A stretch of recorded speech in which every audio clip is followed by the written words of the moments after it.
Hey there, you're listening to You Still Going On About That with Rob Israel and Joseph K. You can find us anywhere you could download podcasts. You could also find us on Instagram, Twitter, and Facebook at YSGOAT. Thanks for listening. I'm Rob Israel. I'm Joseph K. And you still going on about that?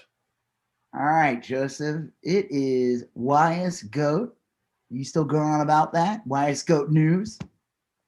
It is July 28th. It's Wednesday. It's 11:08 Texas time. Yeah. We're going to talk until the midnight hour. Yep. We're going to go beyond that. We're going to be talking till July 29th. Yeah, actually, we put in a double shift every time we do this podcast. Right? I mean, I don't know if any other podcast can. Oh, I doubt it.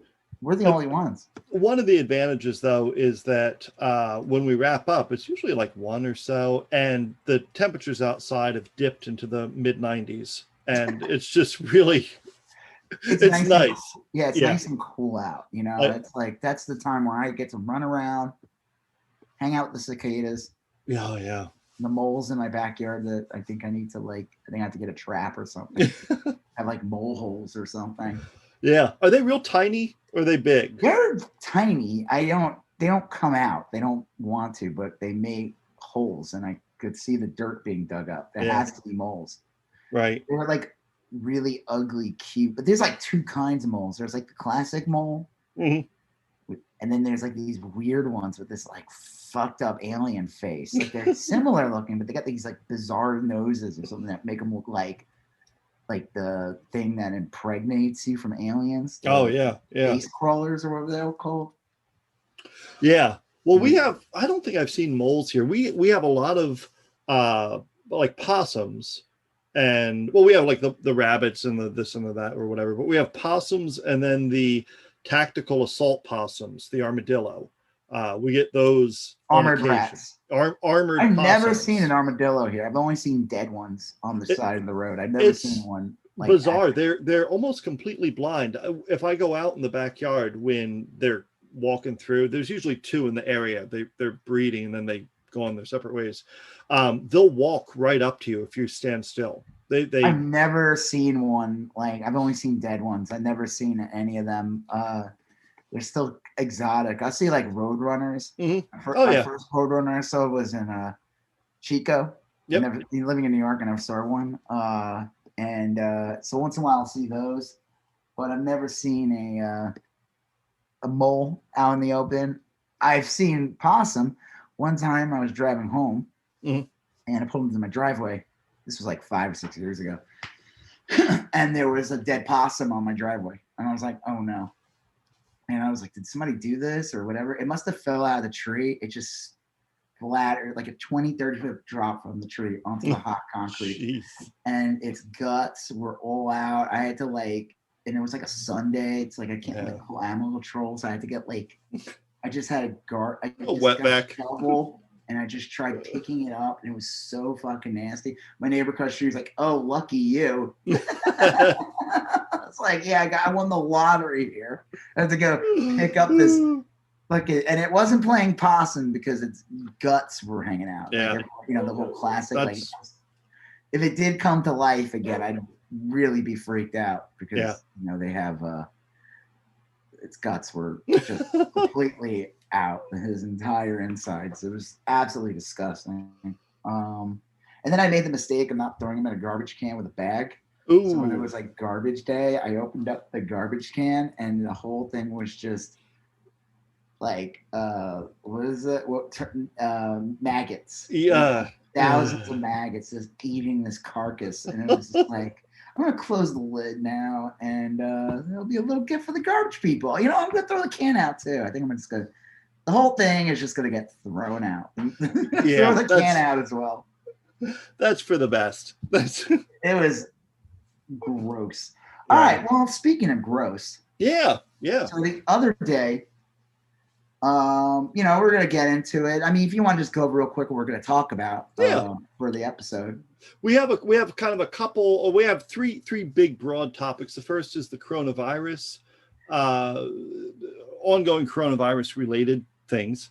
Yep. And then the second is the related to the insurrection and the 26 hearings. hearings. Yep, Yeah. the hearings that are coming about as a result of it.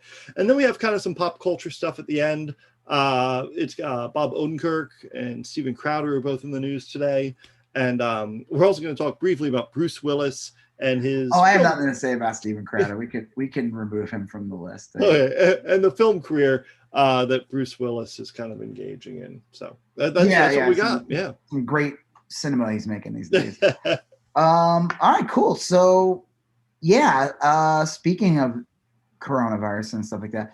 So, I've been noticing, like, unfortunately, like it's like the virus is blowing up again. The Delta variant has spread around. People are not getting vaccinated. You get the vaccine literally anywhere at this point.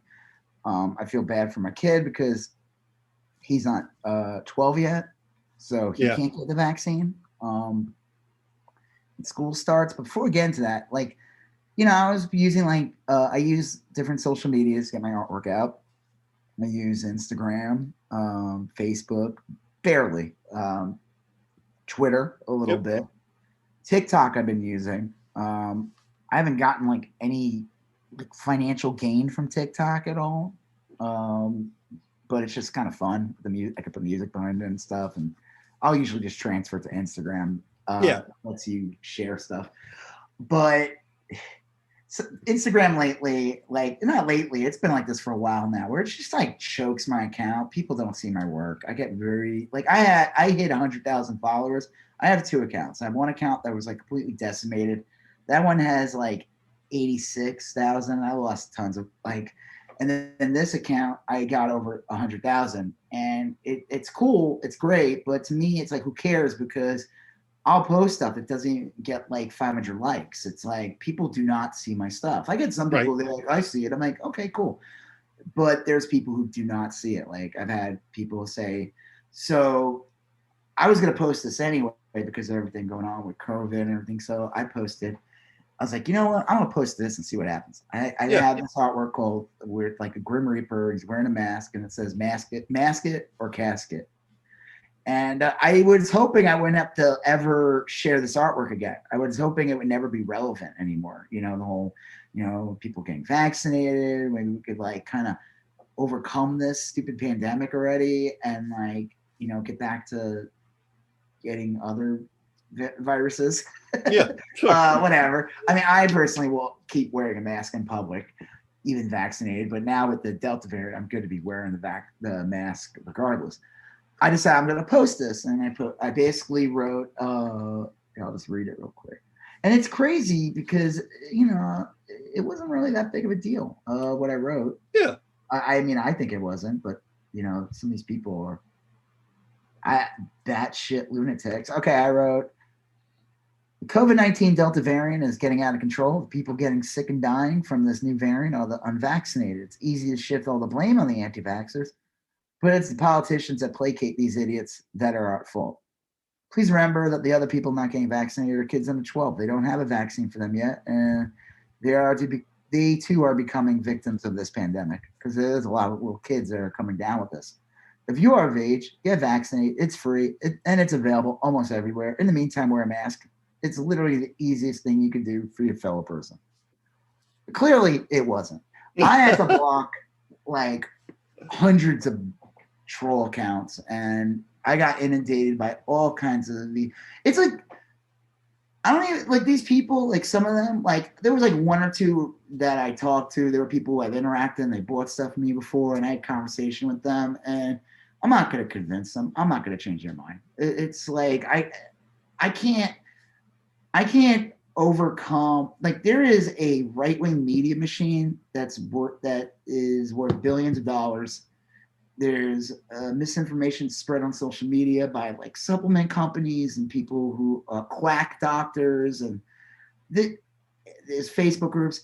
I am not going to be able to convince people. I mean, all I could do is put this out there and tell people, but I'm not going to be able to convince anyone who's going to go on there and people who think that the virus is not real, or was created in China, or they think the vaccine is going to change their genes. And it's going to change their genetic code, and they think, or they believe that the vaccine is magnetic. Like, I'm not going to change that person. That person's brain is like fried. Yeah. And if you believe that, like, I'm the wrong person to try to change you. I don't have the time or the effort. Like, I just don't, I don't want it either. Like, I'm not an advocate. I'm not a counselor. I'm not a life coach.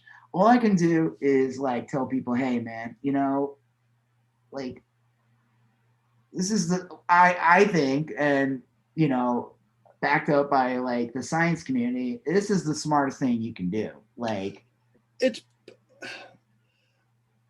so bizarre. I wish I knew. There's like too many types of anti-vax freaks to keep track of. You know what I mean? They're very there's the ones that are like outright against it. Then there's like the weird ones that will say like it's a choice and stuff, or like there's two sides. Like you're an anti-vax. Like if you start saying stuff like that, like vaccine hesitancy and stuff, like, you know, again, it's like the same thing with like a Nazi or something. It's like if you're having dinner, if there's 10 people at a table, and the 11th person shows up and it's a Nazi, and they're all eating dinner together, you have 11 Nazis. Yeah. And I think that's real true. Like, I see it kind of comparing the anti-vax as Nazis, you know, whatever. Well, I see it as like a spectrum. Like, look, if someone says like, look, I don't know how I feel about it. I'm a little worried, but I got the shot because better safe than sorry. I get that. Like, hey, you got the shot. Yeah. You know, I mean, like, and that's one end of the questioning vaccine spectrum that I'm okay with, I guess. I mean, like, I think it contributes to the broader problem, but sure. You know, I mean, like, I guess if I really sat and thought about it, I'd be like, yeah, I guess it is kind of weird, but you know, that's what I'm doing, you know. I had tons of people comment they were like, oh, I unfollowed. I'm like, fuck you, I don't care. Like, well, I don't care, fuck you. Like, don't follow me then. You have some people think, well, you don't need the vaccine. And then you have some people say, well, the vaccine can hurt you. And then some people say, well, this isn't the kind of thing that, it's not even a vaccine. It's a symptom reducer. It's like, I can't even keep track of all. There's so many, or they're tracking you. Yeah. I think the Delta variant was created by the vaccine. They are spreading. It is a known fact that the hospitals are being filled up with people who are not vaccinated. Yeah. And it's like the majority of people that are dying from this vaccine, from this virus now, are unvaccinated. Yeah. There's people dying. We talked about this. There was like a nurse or something from like Alabama or something. It was saying like, oh yeah, people who were like, can I get the vaccine now? And they're like, no. That's not how it works. you missed your boat. You could have. You refused to. It is so strange. And it's one of those things where it almost doesn't. I don't think it, for some of these people, they aren't going to get it until they get it. You know what I mean? Like, they're not going to understand it until they develop coronavirus. Or if they're one of those lucky people where they end up asymptomatic or something, and then they just, all it does is.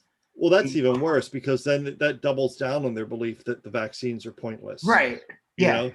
Or there's like people who are just, like, some of these people were just like jerks. Some of them I just had to straight up block because they were horrible. Like, they'll say like dumb shit like, they think, again, it's like the only people who are getting it are unhealthy people, old people, and everything like that. Yeah. Well, it's like, okay, let's say, or like, oh, well, the CDC says that like unhealthy people or overweight people and stuff are most at risk or something like that.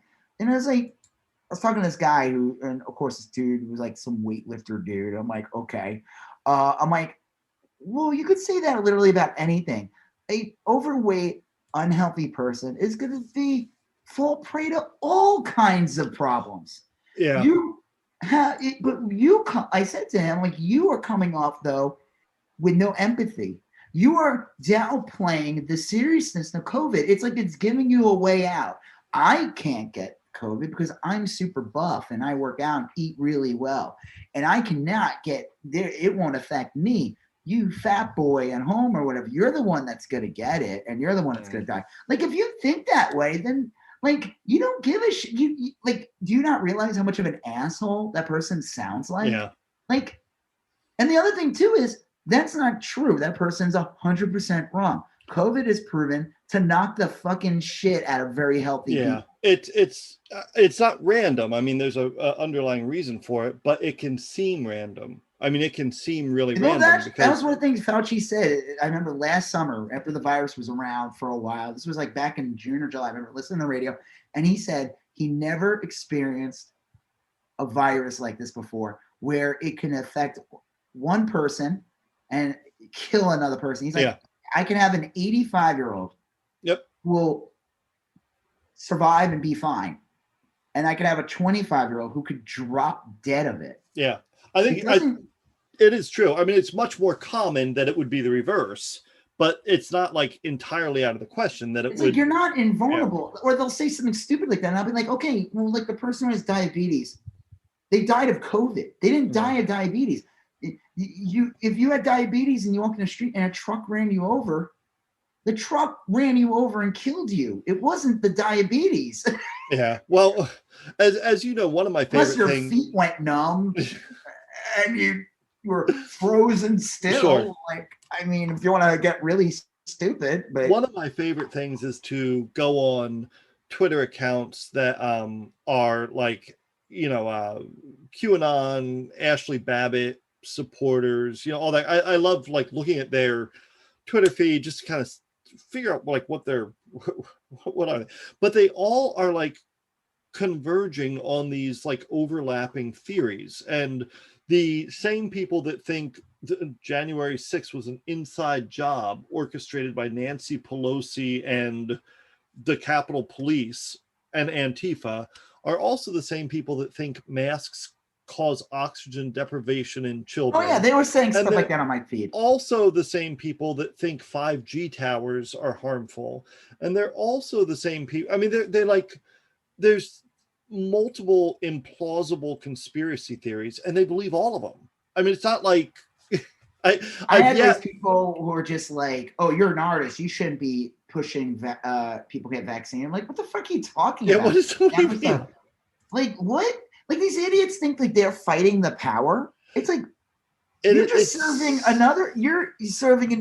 an evil like cause or something. Like you're not some. Oh, that was the thing. Don't call it. I would get so many comments of people calling me sheep, and it's like nothing is so. I'm like, I even posted. I'm like, all these people who call you a sheep. It's like nothing. They don't see the irony that all of them are saying that. It is really strange. Like, they're the fucking lambs going to the slaughter. Like, but like, wouldn't you like if you thought, let's say you thought the election was stolen, all right, which is like a super improbable thing. But let's just say it happened. You know, there's like a 0.0005% chance that happened, and then let's say the Capitol Police conspired with Nancy Pelosi to frame 500 innocent patriots who went to protest the steal. You know, it wasn't 500, it was 1,000. I know. I'm just saying, like, but let's just say you believe that, and then let's say there is also a conspiracy to make people wear masks, and then let's just say that the Democrats were running a sex trafficking ring out of a pizza parlor from the basement, which doesn't have a basement, but these people believe all that shit. I've never met anyone. I've never even heard of any one of these people that believes one but not the other. No, it's all connected. All these people who came on my feed sounded exactly like the same people that were defending that little shit, who the MAGA hat kid who Kyle Rittenhouse. No. Kyle Rittenhouse is I'm talking about it started with that kid. Yeah. The Christian school kid from like Alabama or something. Kentucky. Yeah, you had a good picture of him. Yeah, I made him into a penis. Yeah. And he was smirking and everything, and all these people came on my feed, and they like just loaded with these weird accounts, and which sounds more plausible. Me, like an elderly man was belligerent. Well, I guess that does sound pretty plausible, but like how improbable is it to believe that a teenager would be a smartass? Like nobody's asking you to believe anything. It was such a weird thing. Like, this kid was clearly a douche. The evidence was there. Oh, you need to see full video of what? The kid's a douche. Those kids were all douchebags. There's a Snyder cut of him being a douche. Yeah, like what? You need the dark side to show up? Like, get the fuck out of here. The Snyder released the fucking douche cut. Catfish or something. I don't know. No, it was Damon. Was it? Drew. I think his name was like something Salmon. Oh, that's funny. I don't know. Anyway, they believe Uh, all this shit. Like each conspiracy theory is less probable than the one before it, and they just keep doubling down. And now they're like, it's not even just that. I'm talking about just on my feed and stuff. The kind of comments and regurgitated stuff. I saw this with that kid, and then I saw it again like 2 years later with Kyle Rittenhouse, and the same people that defended this kid who just smirked. The whole thing in the end, no one got killed. It was just like that was like a culture war thing, right? It was like, okay, whatever. This kid's a douche, and if you're defending him, I don't know, you're kind of douchey too. Yeah. But then Kyle Rittenhouse comes along and he kills 3 people and becomes really political. And those same people that were defending that kid are the same people defending Kyle Rittenhouse. And it was the same type of like verbal attacks, the same pre-written script that I saw a lot of these accounts use. And I was like, you're defending a murderer. Like, what? This is insanity. Yeah. And now with the vaccine and like the anti-COVID, this is a year later, and I post this and I see the same similar pattern of like people just using the same, like the hospitals are being overloaded with vaccinated people. Don't believe the media. You're a sheep. And it's the same like style of tactic. And it's like weird because I had people like follow me and they get like really odd. There's like this one kid and he's like, I want your shirts and I can't believe I'm so disappointed in you. I'm like, you're disappointed in me? I'm disappointed in you. If anything, I'm disappointed in myself that I have fans that are anti-vaxxers. Yeah. Like, well, it's bizarre. I don't know. I mean, like I see some accounts on Twitter where it's like first name, bunch of numbers, 2 followers. Oh, there were a couple of those. And I'm like, okay, this is either a bot or it's like a teenager that just wants to fuck around on the internet. I mean, I get that. I mean, that's I don't like it, but yeah, right. Stock account for Ted Cruz to jerk off.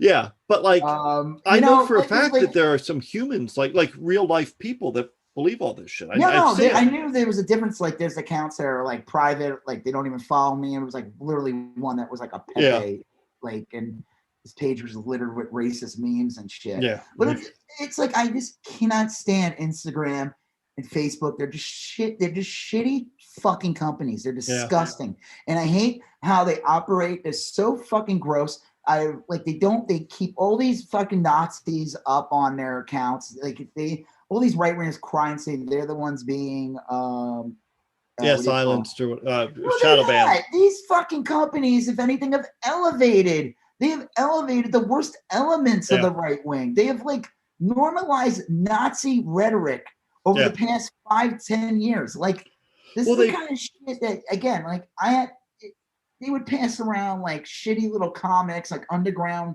pamphlets. Like this is the kind of shit that like someone would show you and then people would be like, yo, this is like disgusting, throw it out.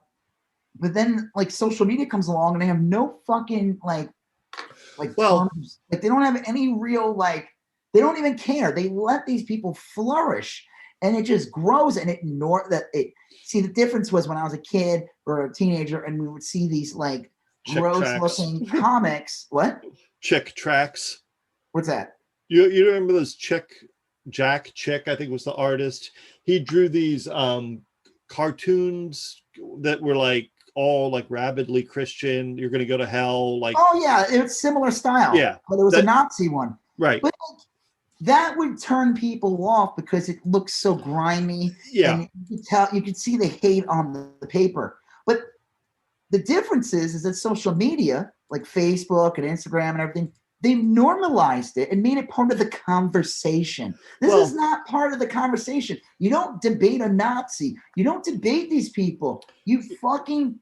Oh, that's it. That's the other thing, too. Richard Spencer, I remember posting artwork. And I would get the similar thing. I drew someone punch a Nazi or something. Yeah. And I had people like, all kinds of weird people like, oh, you shouldn't do that. That's terrible. Even fucking Joe Rogan was saying that. Joe Rogan was defending that kid, Nicholas Salmon. I don't know if he ever said anything about Rittenhouse. I don't know if he stooped that low. But he also would say you don't punch a Nazi, but he would never say anything about the Proud Boys beating up people.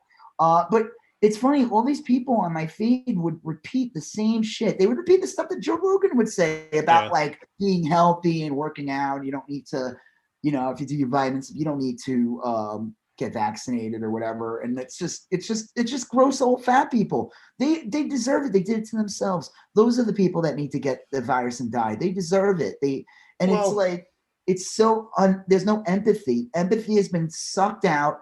It's been destroyed by these companies. And it drives me absolutely insane because, like I said, I post artwork on there all the time and Instagram chokes my account. Yeah. My followers do not see my stuff. And then, or they do, they don't see it for days. But then I post this and I just get an onslaught in the first hour of just all kinds of awful people saying all kinds of awful shit at me. And it is the most like, I'm like, what the fuck is this? So the next day I posted artwork and I said, I'm going to do a little test here. Instagram allowed the floodgates to open on this picture, but I'm just going to post some of my art and see if anyone sees this. And then I did it again. And there were some people who saw it, but I'm like, these people always interact with my stuff. I know who they are. And I see it. So I'm like, but there were people now who just wrote and they're like, I'm finally seeing this now 2 days later. And I'm it's screwy. The algorithm is at work. The algorithm is at work. That's how they work. But like they allow these people to fucking flourish. And all these people were saying like some of the most grossest, most insane things. Again, it's like United States is going to crumble. The world is going to crumble. This is the end of mankind. I'm not even kidding. Yeah, no, I hyperbole. Like we have a vaccine here. This could have been prevented. Trump fucked it up by not having a national plan. People should have already been vaccinated last October in this country. Yeah. He fucked it up and he did it on purpose. And the Republicans had no intention of getting people vaccinated. And now it's spreading. And we'll get into that in a sec. We'll talk about other things, but I just want to finish up this thing with Instagram. I have like people write me. This one guy, I mean, I don't even fucking care. He's like, hey man, I took a look at your art and I like it a lot. I understand you are getting a lot of hate for your thoughts on COVID, and that is not right. However, I think you may want to not only try to understand others more, but also your audience. I'm like, what is this, Jimmy Vance? What's that? Yeah, JD Vance, the hillbilly elegy. Yeah, you need to understand the Trump voter. I'm like, yeah, I really don't. Most people are not vaccinated due to many of the stereotypes or insults thrown around. Dude, if you're not getting vaccinated because someone hurt your feelings, then you're a fucking snowflake. I mean, give me a fucking break. But a lack of trust or information, which can largely be due to censorship or alienation. Maybe you can convey your point, but respect the others, give them that ledge, even poke fun at both sides. Like, why would I poke fun at the side of, like, I'm not going to give credence to the fucking anti-vaxxers. If I'm going to give this guy the benefit of the doubt, I mean, I kind of see, like, I know older relatives that I have that I look at them and they just look, they weren't built for the internet. They see something on Facebook. This guy's not old. This guy is. I know. I'm just saying maybe he has like a great grandfather that's like, whatever. I get that element. Like I have older relatives that just got they fell down into the Facebook rabbit hole. They can't distinguish some anti-vax bullshit. Well, they're probably watching Fox News already. Yeah, they watch Fox News 23 hours a day. Eat pudding the 24th. What? They watch Fox News 23 hours a day and eat pudding the 24th. It's, I mean, like, I get that, but like, no, that's the danger of this, is that the other side will not for a minute engage in good-natured conjecture of what the other side might believe. I mean, they're just like, I don't even think there's another side. There's right and there's wrong. They're just chaos agents. I mean, that's all it is like some sort of apocalyptic death cult. But this guy's accusing me of being, he's like, you should not be getting hate, but also not serve hate. I'm like, okay, whatever. Okay, like, where was I being hateful? Oh, you mean the person who says, like, they're going to unfollow me because I asked people to get vaccinated? Yeah, fuck you. Like, whoa, yeah, well, wow, good job. You made an announcement. No one cares. No one cares if you're unfollowing me. No one gives a shit. Like, I love these people who say that. I'm like, you're unfollowing me because I asked people to get vaccinated? Like, fuck you. Like, I mean, I know that sounds like I'm what do you call it? Like, legitimizing what this guy said, but like, Well, whatever. I'm like, I don't know. I mean, my like, first rodeo. I've been dealing with these shitheads. we're not talking about like, well, like I think both of us posted this like this meme like a while ago where it's like we're not talking about like should we raise the millage rate or should we put a new road in, or we're not talking about these little matters of debate where you should look at both sides. Like should the community swimming pool close at 9 or 10? You know, that's we can have a good nature debate and respect each other. Yeah, I mean, like, because sure, maybe, yeah, we can maybe get to a point there. Yeah, but we're not talking about shit like that. We're talking about like, should we work together to prevent a deadly pandemic? There's not two good sides. Well, it's like saying like you can have a discussion about the pool closing between 9 and 10 because both sides or whatever both agree that the pool is real and the pool should close at some point, water, and that the pool closes. Like we are already at a point where we're at agreement. We're halfway there. Someone that doesn't believe in the thing and thinks the vaccine is actually the virus, you're not dealing with a rational person. There's no coming together. We are not going to meet in the middle because the only middle for you is that I deny science altogether. Yeah, that's shit. That is true. I know that you are not going to believe what I have to say at all because you think that like there's Jewish space lasers, like, or you don't believe that water exists, so there is no pool. This isn't a Matrix with the kid goes, is there a spoon or no spoon? I'm like, that's a fucking movie. Yeah. All right. This is what I wrote the guy. Yeah. Eat shit, you fucking piece of crap, you fucking turd nut. Not I wrote, I'm not an advocate for that.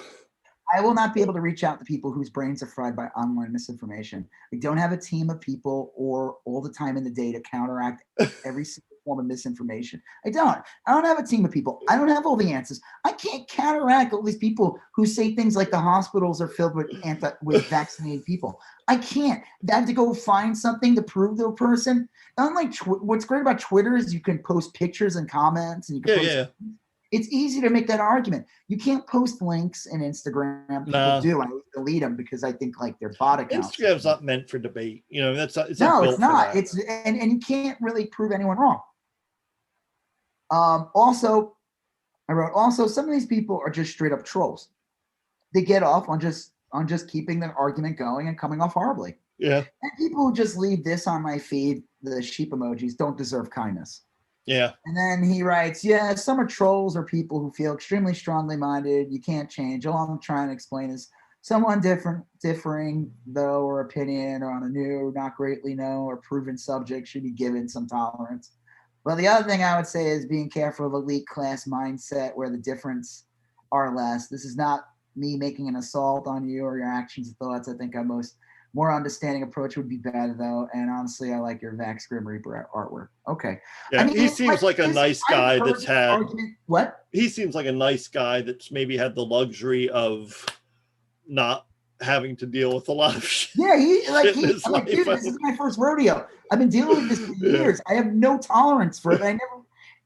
I just liked it. I didn't write anything after that. Yeah. I was more annoyed by the thing that made me a little bit questioning him was the whole poking fun at both sides as if like, there is not another side. Right.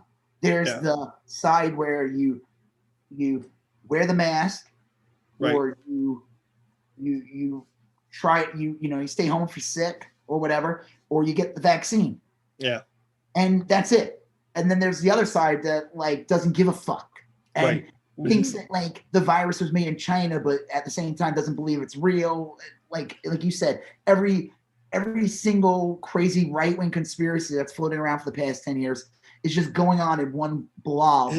I can't imagine what it must be like in their heads. It must be like a jar of bees that has been shaken furiously, like, and just murder hornets. Yeah, and it's just like, like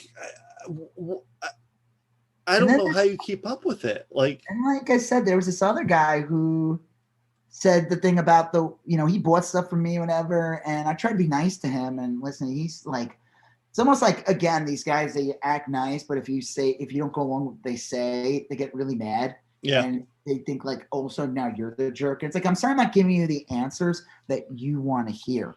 Right. Like, I can only, like, if you want to have this so-called conversation that you claim to want to have, then you have to accept the fact that I am going to come in and tell you differently, because we're just having a conversation here. Yeah. You know, like we're just disagreeing here. You know, well, I want to close the pool at 9, and you want to like burn the forest down. The other thing is that like we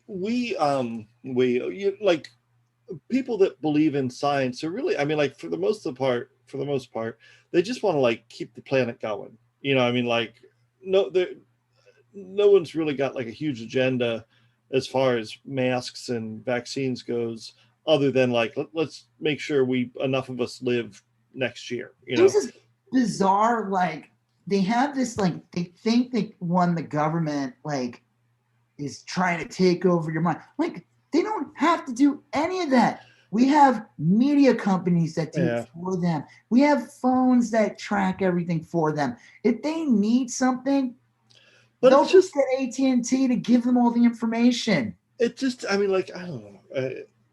But I'm saying, like, it's like a form of narcissism in a way to think that the government gives a fuck about you. The government doesn't care about you because 1 million people died of COVID last year. That's the proof they don't give a shit about. Like, I don't mean like they don't care, but like to think that like, oh, that they want to control you. They want to, like. It just feels like the 8th or 9th season of the X-Files when the mythology just got a little out of control, you know, and they're like, what's the black oil? And like, it's just like nothing's getting answered. Right. They're just adding to the mess. It's like Lost. It's like Lost. It's like, Lost is a better example. Yeah, because that was supposed to have a defined ending, and it was a mess, and they never answered like 90% of the questions. Yeah, and you're like, the smoke. What was the smoke monster again? And like, but it's a lot like Lost. Purgatory the whole time. What? Don't worry about it. Yeah, it is. I mean, it's like they just keep adding shit onto this grand narrative, and like a lot of it contradicts each other, and it's like, well, clearly this can't all be true, right? I mean, like, you understand that. No, they don't understand that. They think it's all true, and all of them think that. I've never seen a single one of them where they're like, if they are anti-vax, give it time. They will also give you every other conspiracy theory you've heard for the last 5-6 years. I've heard all these conspiracy. What they are saying isn't much different from the 9/11 conspiracy people. Yeah. Like. But again, like the 9/11 conspiracy had a cause and effect. We went to Iraq. Right, yeah. But that's not what one of the big things with 9/11 was, you know, it happening and everything, and people thinking it was an inside job, whatever. But that like the Rothschilds and the other evil rich Jews were trying to create a scenario that would force people to have a national ID card. But then it's like, but these are the same people who are okay with like Republicans wanting people to have a voting ID card. Yeah. How is that different? It's so bizarre. Exactly. What is this national? What do they think this national ID card is? Did you have to show your ID when you voted? Yes. Me too. Like, are there places where you don't have to show ID? I think I'm pretty sure you did over the years. I think I showed it in New York when I voted. I voted as an adult. I'm pretty sure I did. I voted as an adult in Arizona when I lived there, Oregon when I lived there, Massachusetts, Florida, and now Texas. I've always had to show. What are people talking about that there's no? It's like, I don't understand that. I never understood what this national ID card is, this fear. And it's the same. And I know it sounds like we're like straying away, but we're not. It's the same bullshit. It's all the same thing. They have this paranoid thing. They think the government's coming to get them. It's a fucking massive form of narcissism to think that you are that special. Now, I have a lot of followers on Instagram. I'm a very important public figure. So, of course, the government's watching every move that I make. Sure. I mean, it only makes sense. It only makes sense. I'm a powerful influencer. I get that. But you, the regular, no, I'm just kidding. Obviously, like, to think that they give a shit. They don't care. Do you pay you know when they care? When you don't pay your taxes. Right. That's when they care. That's when you get the call. Or but they don't. I mean, Yeah, it is remarkable. It is a form. It is such a form of narcissism, and it's the same thing with like people, revelations, those type of people. That's a form of narcissism. You think the world is going to end in your lifetime? Dude, you're a fucking, not you, Joseph. I understand. I had a conversation one time and I was doing that and they thought I was attacking them. I'm like, no, it's like a general. It's like a rhetorical you. It's like, not you. Yeah, you. You think you're so special, Joseph? Oh, guess what? Well, no, but like, think that like you are a speck in the time of Earth. Yeah. This planet will burp us out one day, and the squid people will take over, and then the Earth will burp the squid people out. Like, we don't exist. Like, to think that the world's gonna end in your time, that's a form of narcissism. Well, and everyone's always thought it. Every generation on the planet forever has thought that they lived in the end times. Because we are conscious of our life, we fear death. Yeah. Some people do. Some people don't. Like, the people who refuse to take the vaccine. They welcome it. There's some people who, are careful, and then there's people who put like a rope on them and they jump off a bridge and then they bounce back up, and sometimes they live, and sometimes they don't. Right. They live extreme. They do the do. Or I guess. I mean, if you drink Mountain Dew and you're not getting vaccinated, yeah. I mean, do you think the Mountain Dew is healthy? It is a bizarre.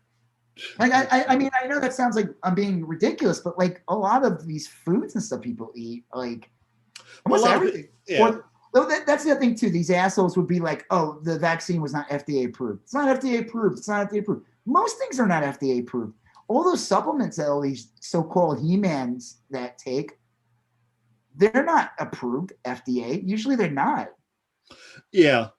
It's a lot of these people don't have any idea of how the human body works. I mean, they I think that they probably would say to you, look, I'm drinking a Mountain Dew. The vaccine's going in my blood. And they wouldn't, it wouldn't dawn on them. Eat something, it goes in your bloodstream. I don't think that would dawn on them. I don't think that they would. I think no, you don't understand. That goes in my stomach. That comes out my butt or pee. Right. It's a closed loop. Right. It doesn't absorb into anything. It's right. Perhaps you've not seen Human Centipede. It has it's a perfect digestive tract that goes through 3 feet. I don't think that I think if you told some of these anti-vax people that the Red Bull or the Mountain Dew they're drinking is actually in their blood, I think they would look at you like you were from another planet. And they'd be like, it's like, why do you think people get heart attacks and have bad cholesterol? Because they eat like shit. Why? But they eat like shit, right? Because the food that they eat clogs their bloodstream and they creates clots in their body and they die. That's why I had to stop ordering butter McCheeses at McDonald's. What? That's why I had to stop ordering butter McCheeses at McDonald's. We don't sell those. You do now. Just a stick of butter with a slice of cheddar melted on it. They're delicious. McCheese it now. But like, I mean, that's like the logic right there. It's like there's no logic. There's no arguing with these people. Like, there's these guys. They sent, like, I had people sending me DMs. They would send me like a video of some guy on the news, and it's a clip, and it's clips where the guy says the hospitals are filled with the vaccinated. And I'm like, where's this from? This sounds like bullshit. It is a known fact that hospitals are being, or they know people. They know people. Well, I think the weird thing is we've seen lately. I was on TikTok tonight, and I guess the governor of Louisiana has a TikTok account, and the governor of Louisiana, I think he's a Democrat, isn't it? Does he shake it? It's like, who is the governor? It's like Bell something. And I think he's a Democrat. It's like John Bell. He's like a very conservative Democrat. Yes. He was on there trying to get the Raging Cajuns of Louisiana to vaccinate. He had a little video and he does the shoots the little vaccine. And then that Kay Ivey from Alabama. Oh, that woman refused to take any blame. She was like, I don't know where they're getting this from. And all of these, and you have to wonder what these people are seeing, like what statistics they're seeing. I saw in Arkansas today, there's like, now this is going to sound like a small number, there's like 20 kids on ventilators right now in Arkansas from COVID. Now that's well, this is supposed to be a virus that only affects old people and unhealthy people. I have to wonder all these governors are seeing the numbers spike now, and we're going to have a return to school, and the fall flu season is coming, and so and these people don't get their kids flu shots either. No, all these things are converging at once. Well, can you imagine what Kay Ivey had to see? Like what someone went into her office and showed her for her to get out there on TV and her voters are going to die and she's going to lose the next election. If she says shit like that, her voters are going to be like, we need to find a hybrid scorpion and possum to run against her. Right. That's the thing. Like they'll just get a bigger lunatic. Like we know Greg Abbott in the state. I do want to mention one other thing from my thing, but we can talk about this. We know the main reason why Greg Abbott stopped doing the mask mandate. Ken Paxton. One, to change the conversation from the power grid so people wouldn't talk about that. Because he did it. He ended the mask mandate literally like a week after the state. Yeah. And it changed the conversation. It did. But it was also to basically because he knew he was going to get primaried by bigger nut jobs. Like Alan West is running. That guy. Ken Paxton probably wants a shot. Oh yeah, we'll get into that in a little bit. Alan West is as nuts as they come. Like you don't want that guy ever to have. I mean, he was a congressman for a little bit, but I think he was so bad. He was like a one-term congressman from like some bullshit district. He's like a protege of Oliver North. The guy's a fucking nut job. He's just a weirdo. He's been in Texas for like.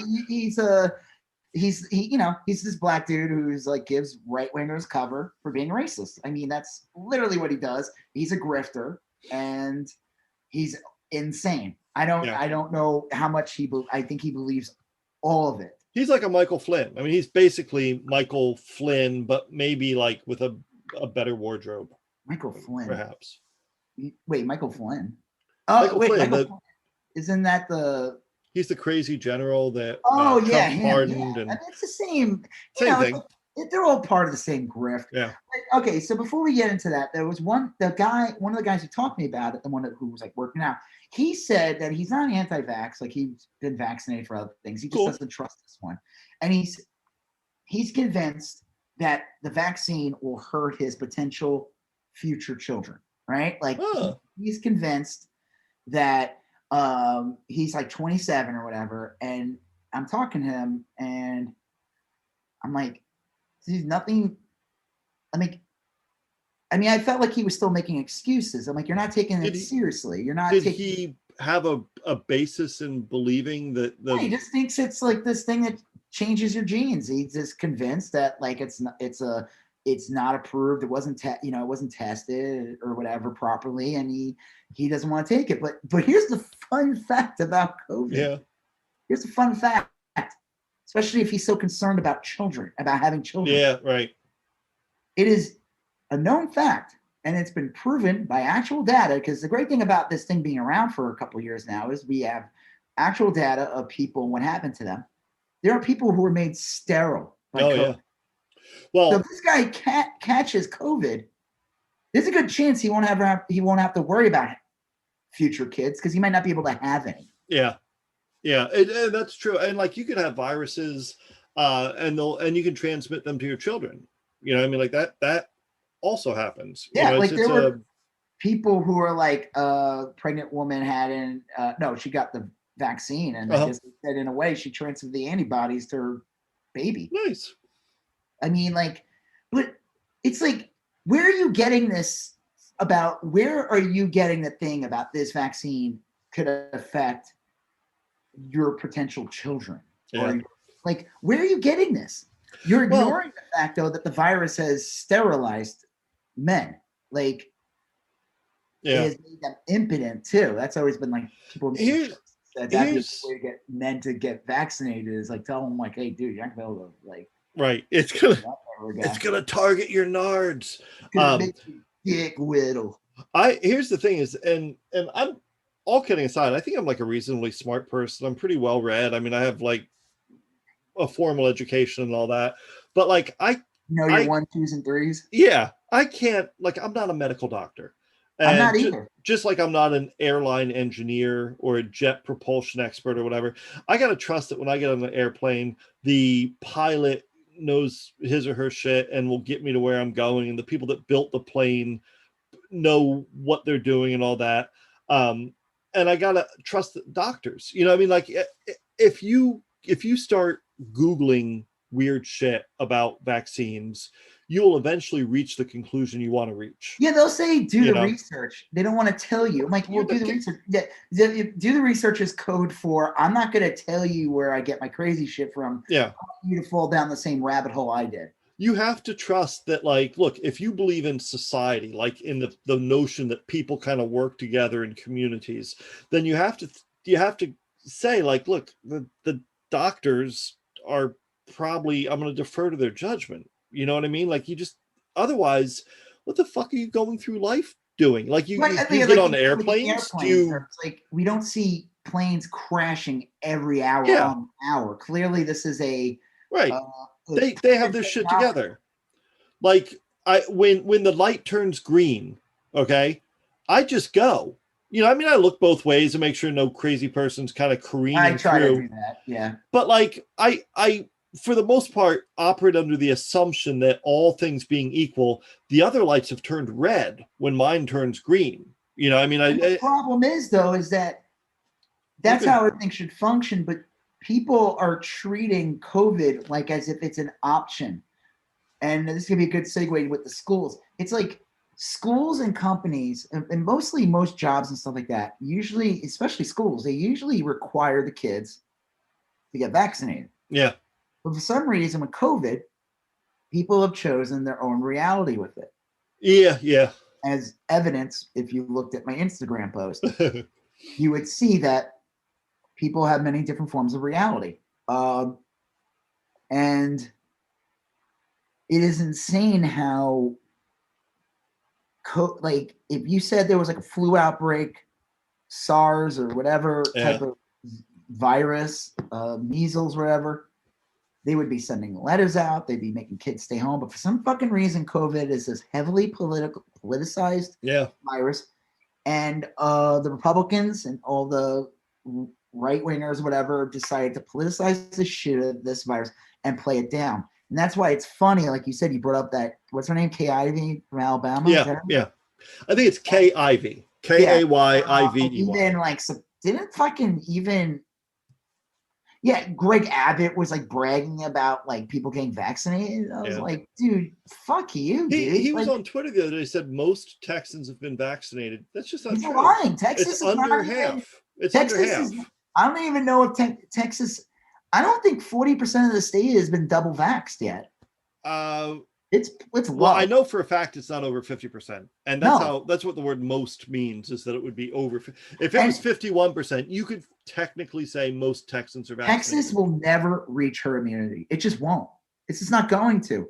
It's built into the fucking. It's baked into the cake. Yeah. I don't think we're ever gonna get to herd immunity here. I think once the kids. The smaller kids can get vaccinated. You're going to get all these MAGA moms and like anti-vaxxer people who are going to make sure they're fucking 30 children if they have 10 kids or whatever. You know, I love the whole thing too about this. I've like what that guy said, like, oh, you can't talk down to people. I'm like, wait, why is me telling a person to get vaccinated and maybe like understand something is talking down, but the person who's spreading violent bullshit information, they're your friend. I'll tell you, I don't ever understood that. You know what I mean? You know what I'm saying? Like, well, I mean, a lot of that's projection. I mean, they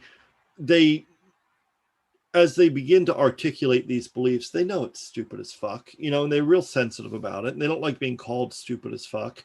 But it's hard to talk to them without being condescending or patronizing. Some motherfucker tells me that there's a Democratic satanic pedophile ring run out of a basement in a pizza place that has no basement. I'm just gonna be like, fuck? Where do you begin with that? Like, like, what the fuck? Like, and yeah. here's a fucked up thing, and I'll bring this up because I think a lot of these like modern conspiracies come from like actual real, like the right wing since Trump have done a really good job of taking grievances that people had. Yes. Not George W. Bush as the president did some really fucking horrible things where to make you not trust the government. One of them was starting the war with Iraq. Yeah. They tricked people. They convinced a lot of people that Saddam did it. Like that's a conspiracy in itself. And a lot of people woke up and realized that the war was wrong. Most people, half the country knew the war was wrong. And then like another like 20% woke up or something. Yeah. And a lot of them still won't admit to it. There's still people I bet you that still believe that Saddam caused it, right? But there was these real grievances that people had. And Trump would come along, or like the Catholic Church, right? The Catholic Church is allowing priests to molest kids. It's been proven, it's a known fact, and they recirculate these priests and they put them in different places, right? Like they'll just, instead of getting rid of them, they'll just put that priest and send them to another part of the country, another part of the world, so they can do it again, or whatever. They don't get rid of them, they cover it up. And that's a real grievance. So they take these like real grievances that people have about like the war or about like child stuff happening to children, like that, and they use that like, hey, you know about the thing about that, right? So you already are untrustworthy already. So then they do something like, oh, there's an underground sex dungeon in a pizza place. And it's like totally disgusting. It's ridiculous. It's harmful to people who really have been hurt. Like, did you see the thing about the Parkland student who said that? His father, Parkland kid. This is bananas. It was one of the worst mass shootings, and one of the worst ones, not the worst, but one of the worst ones up there. Happened in Florida back in 2017 or 2018. I think 2018, very early or something.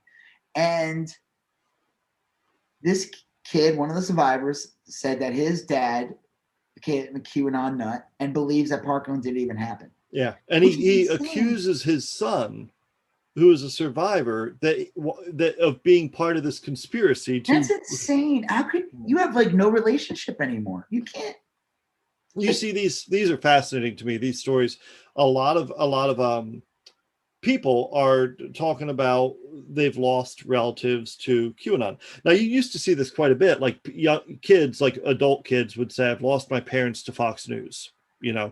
Yeah, there's a great documentary about that. Yeah, but now it's like worse. And you and I were talking about this the other day. I don't even think it's like, I think it's this new thing where it's like, I mean, it's new in that it's more rampant.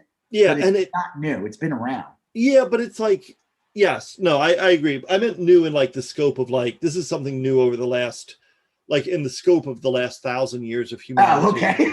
This is like a new thing where it's like we have social media and we have internet and we have all this information. And I think that, like, look, again, I'm pretty internet savvy. I've got a decent head on my shoulders.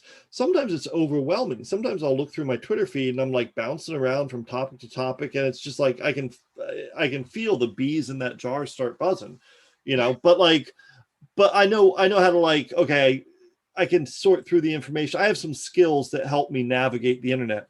Some people just don't. It's like, imagine drinking out of a water fountain versus drinking out of a fire hose on full blast. Like that's what these people are doing. They're trying to drink out of a fire hose and they can't. It's just scrambling them.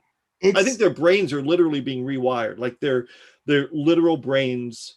No reasonable person would believe that their son was a crisis actor and that Parkland was fake. That's insane. That's like beyond insane. There's so much beyond insane. Your son is literal proof of it happening. It's not like it's almost like insulting to mental illness to say it's like a mental. It's not a mental illness. It's like a thinking error. It's like you're right. It is like people's brains are being rewired. Yeah. They are being rewired into thinking something else. And the fucked up thing is they would come back and say that we're the ones whose brains are right. You need to take the red pill. There's two different. No, you're the body snatcher. No, you're the body snatcher, and it's distortion because it's like, well, no. you're the body snatcher. And then you get those dipshits that like claim they're the middle or they're like devil's advocate. Yeah. Very it's a very what do you call it? It's a luxury to claim. Yeah, it's like that guy on your it's a different thing, but it's similar to that guy on your Instagram feed. Nice guy, just sort of like saying, hey, then maybe we can look at both. No, like that's you are living in a bizarre fantasy world if you have the time, money, and resources available to engage in that. Yeah, I'm like, I've wasted enough time. Like, I'm ignoring my wife, I'm ignoring my kid, interacting with these jackasses. Yeah. It's like, I just block them. I have nothing to gain from them. And hey, you know what? If you bought something from me and you think I owe you something, like, I mean, thank you. I appreciate you buying it. Like, I appreciate, but like, I don't owe you anything. Like, I mean, you got the thing that I mean, it's like, I appreciate it, but like, I'm not going to placate your insane beliefs now. Yeah. That's not how it works. Like, that's crazy. No. Well, I don't know. It is, I mean, this is kind of like gone into a broad thing, but it is strange now to see Kay Ivey and the governor of Louisiana and a lot of like Republicans, like even crazy Republicans, start trying to figure out like, well, how do we? Oh, Steve Scalise saying that he got vaccinated, even though everyone's like, that motherfucker got vaccinated. Like, perfect example. Steve Scalise. Okay, thanks, Steve. You know, a year and a half later, you're like, oh, I think I'm gonna get vaccinated now. You know, wow, like, you're a big boy. Why? And it's like all that does in the end actually is confuse. It confuses the fuck out of them. Like Sean Hannity the other day tells people to get vaccinated, and then he had to like waffle on his radio show. I heard a clip of it, and he was trying to like downplay and be like, "Well, I didn't tell people to get it. I said it's a choice." Like, and it's like they're because the crazier people. It's funny. It's like if you think that the crazy people watch his show, the crazier people listen to his radio. Oh yeah, I'll bet. So he has to like. They don't want to be distracted by charts and graphs and shit. They just want it straight in the vein. Like people haven't figured out television yet. You know what I mean? Like I listen to Sean Hannity on my ham radio. They're on the potato radio. The radio that is powered by a potato. I'm sorry, am I being a snob? You need to understand the people with the potato radios. You need to understand them. Oh man, well, you know, like it is bizarre, but like that when you see Sean Hannity talk about getting vaccinated or whatever, the average QAnon nutcase is going to be like either they'll have one of two reactions. One, oh no, Sean's good. We know. Yeah, he's just saying this because he has to, right? Because that's what they are anyway. So you'll have that, or you'll have people say, we need an alternative to Sean Hannity. We need a rabid racist possum. Dig up Holmes. What's his name? Hannity and Combs. Yeah. Combs. Dig up Combs' body, and we need him. Zombie Combs will be the. They'll be like, we need contestant 5 that was kicked off in week 4 of the Real World season 7. That's who we need. The guy who killed the guy from one of those dating reality shows on VH1 10 years ago that was found out to be a murderer. Get him on there. The guy whose actual name was Fuck. That's who we need as our new person who ordered the Hitler, who named their kid Hitler and went to Walmart to get the cake, and then Walmart made the cake for them. We need an actual severed hand holding up its middle finger to host this radio show. Hannity's gone soft. A Mein Kampf that talks. Right. Demonic Mein Kampf. Get him on Fox News. So clearly Sean Hannity is part of the lamestream media. We need a speak and spell that's been downloaded with Mein Kampf. That's what we need. What? A speak and spell that's been downloaded with Mein Kampf. Yeah, get that on there. Stat. Sean has clearly been taken over by the Nancy Pelosi and the pizza place. And the Yeah.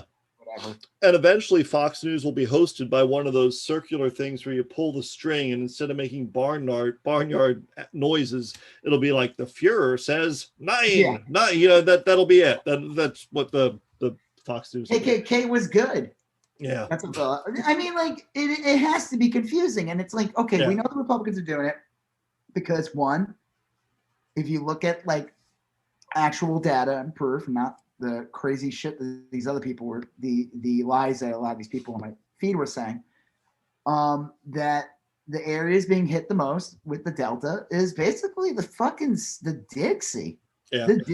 All those red states, the South, the lower east of the country is the one that's getting ravaged by the Delta variant. Well, I think it was either last week or the week before I said, I'll bet that Texas and Florida make up 40% of all COVID cases now. And just coincidentally, like a few days after that, I saw in the news, I was close. Texas, Florida, and Missouri are 40% of the COVID cases now. Of all new COVID cases, it's Texas, Florida, and Missouri. And you're right. There's like a little COVID belt that's basically the segregation of states. It's basically Nixon's map. It's the Southern strategy. Fucking COVID has a Southern strategy. So all these governors are freaking out and stuff. And again, as a viewer or a supporter, I would be like confused by that. Yeah. Abbott at some point is going to be one of those governors. And reality is going to kick in, and all these MAGA shit people are going to freak the fuck out, and they're going to be like I said, I remember when Trump was president and they would say like, oh, you're going to ever condemn like the Nazis at Charlottesville? And he'd be like, I condemned them. I said they were horrible. Yeah. Just like the Antifa, they're horrible too. Like he would do that. Right. And like they would interview like Richard Spencer or some of that Nazi shithead, and he would say something like, "Oh, we know he has to say that." Yeah, like you said, that's like a lot of the way they think is like they're like, because they know their ideas are so repugnant. They know that their ideas are so repugnant that's why they do dog whistles all the time. Yeah. Because if they said all the quiet stuff out loud, people would be turned off. And that's the thing. They are giving away the game when they say stuff like that, because they know that the only way to you have to slip it into people's milk and slowly get them into to think, oh yeah, you know what, this is a valid side. We need to have a conversation about it. Well, I don't know. I think things and I guess this is the last thing on this part of the list that I had.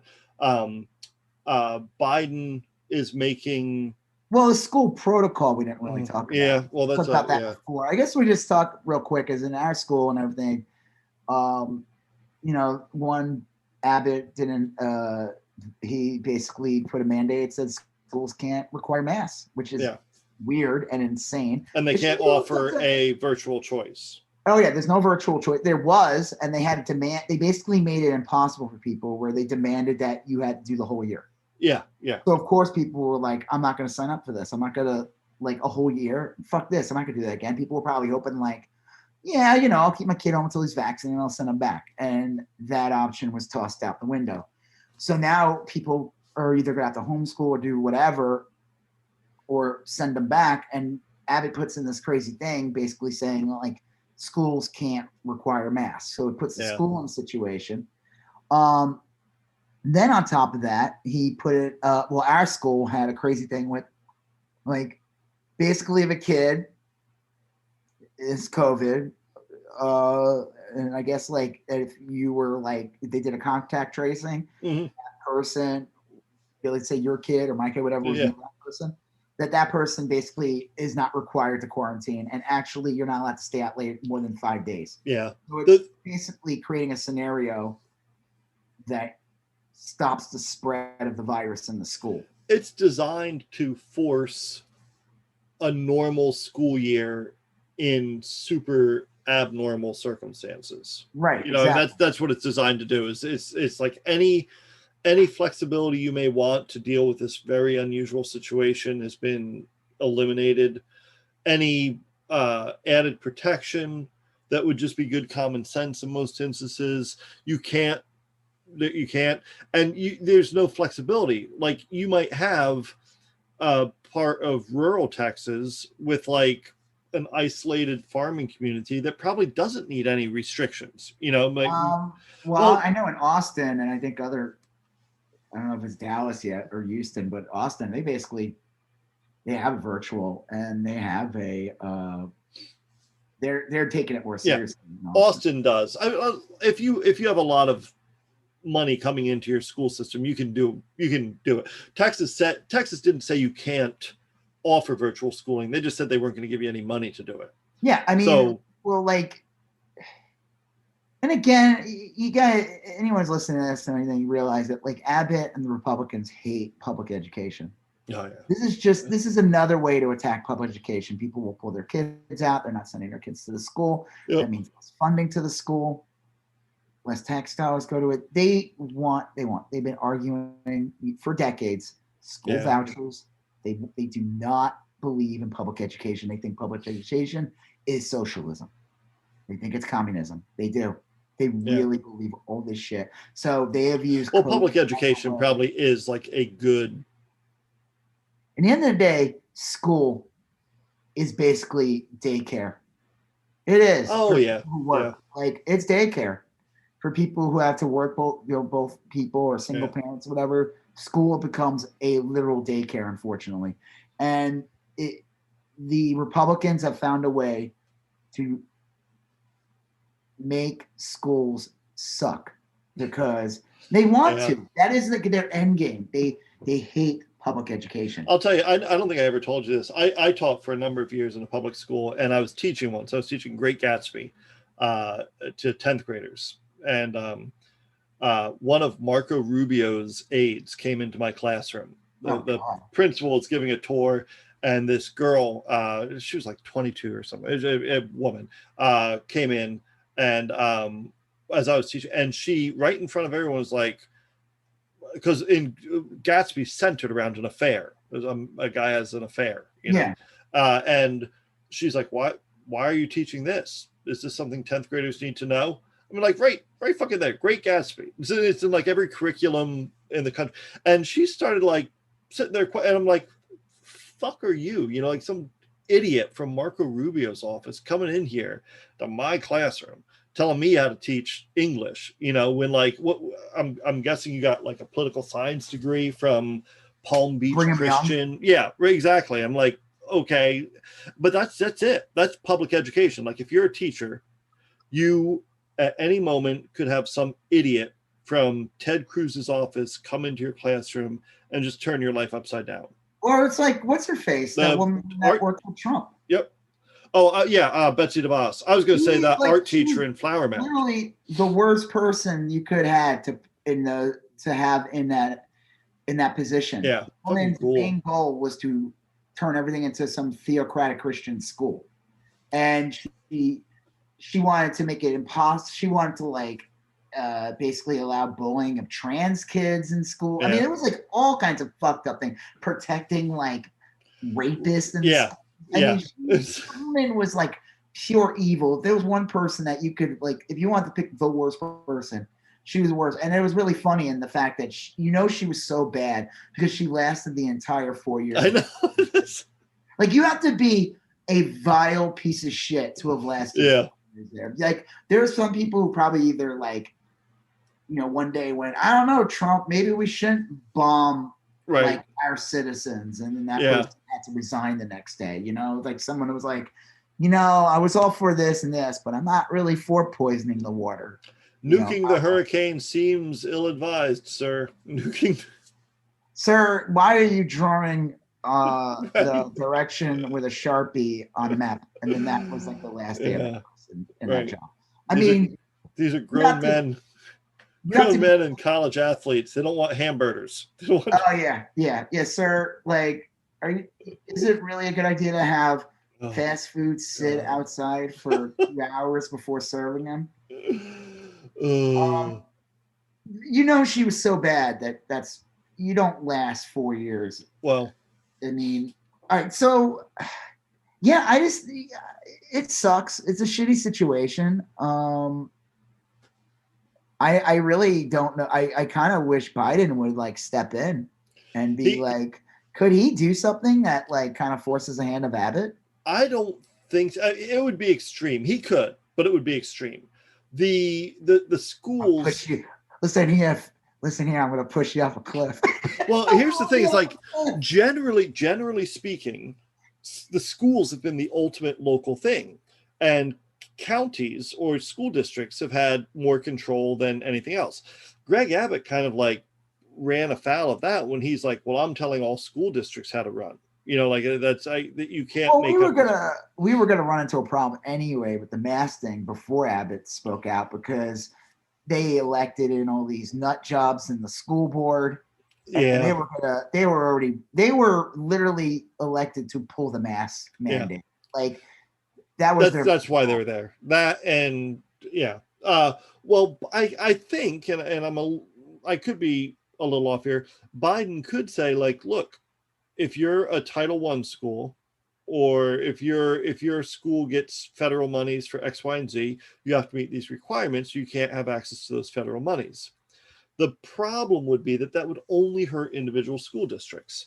And if you were a wealthy school district, you would just call up your PTA, or your tax base would be wealthy enough so that you could make up for those funds or whatever. But anything having to do with students with disabilities, anything having to do with civil rights, anything having to do with Title IX, girls' sports or whatever, that's the only thing Biden could pull. And you'd be hurting the most vulnerable people. And Abbott wouldn't give a fuck. No, Abbott doesn't give a shit.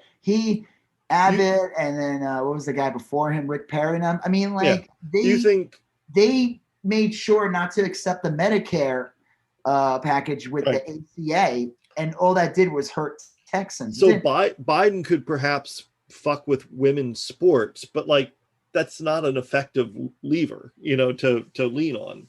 So I don't know. I mean, I don't see that as being a path forward.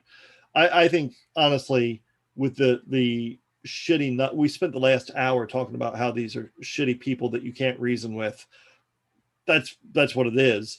I think we got to wish for the best and hope that vaccine comes quickly. That's the answer. Yeah, the thing that sucks too, though, is with all the misinformation is, like you said, like we're going to get our kids vaccinated.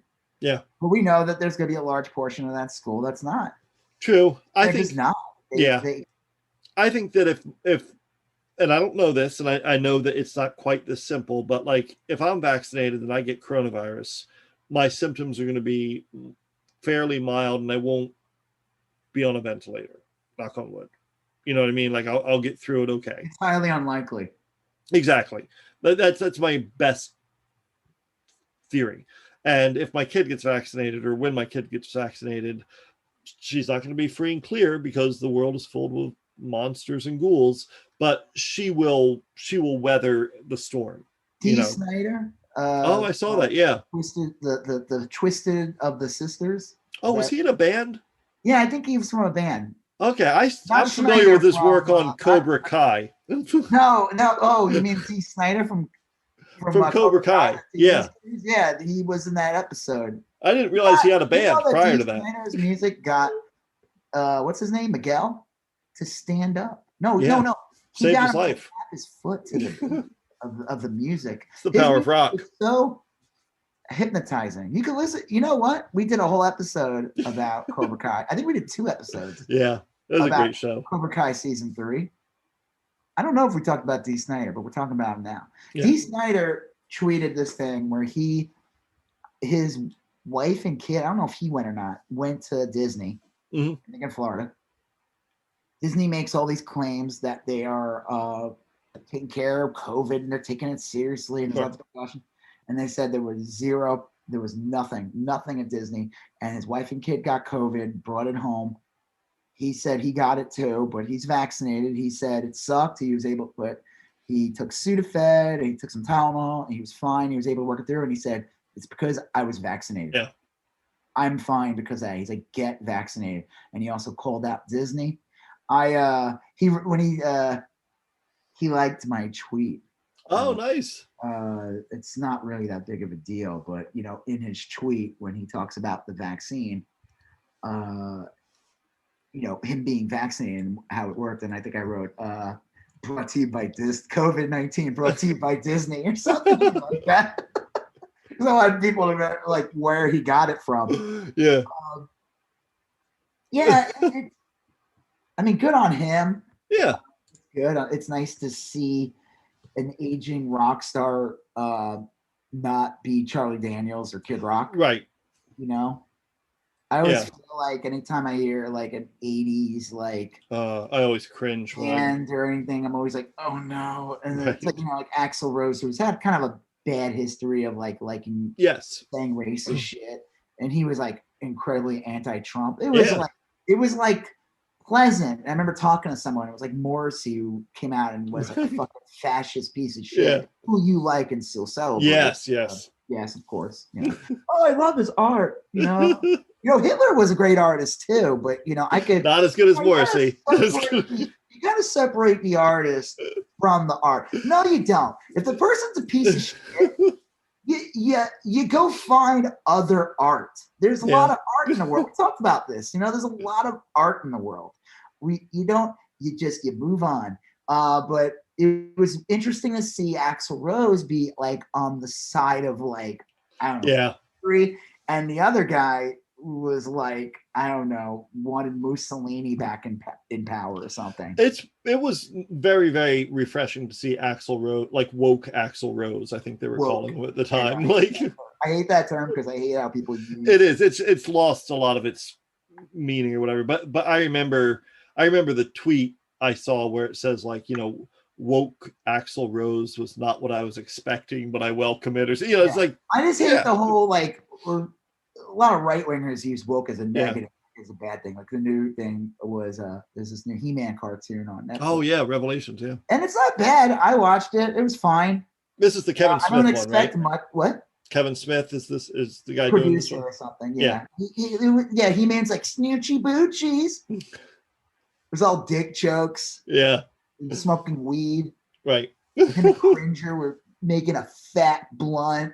There's all Kevin Smith stuff. And like in Eternia was just New Jersey outside of a convenience store. It is. And replacing Man of War with Man of Arms. Man of Arms, I should. Man of War is a band from the 80s, but I was talking about the horse. I was talking replacing him with Chronic and Blunt Man was a little much.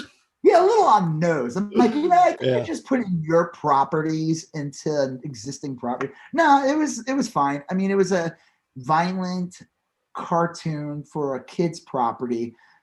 And all these people were complaining and said that He-Man was woke because the show was a bait and switch and it mostly focused on Teela. Oh, yeah. And who's a girl. Yeah. Yeah. And a lot of these well, now was Teela doing anything like appropriate, like making sandwiches for He-Man, or was she cleaning up around Castle Grayskull? So that was good. Okay, nice. She was a trad wife, which is good. No, quite the opposite. Her hair was dyed purple, and she told all the people in Eternia to vote for AOC, and it made all the conservative people who watch it very upset. They were very upset. Is my childhood was not even lubed up to receive that. And my childhood, but it's so funny because it's just, first of all, the show was fine. First of all, here's the kicker: the show it's not a bait and switch. The show was never called He-Man. It's Masters of the Universe. Masters of the Universe. Revelations or something. I think that's it. Yeah, and I don't see He-Man in the title. There's lots of characters, but all these people were trying to complain, and it was like really funny, and it's like so sad. Like they're talking about, like, have you ever seen the He-Man? You're older than me, so like He-Man came out, I was 5 years old, the cartoon. I was was 5.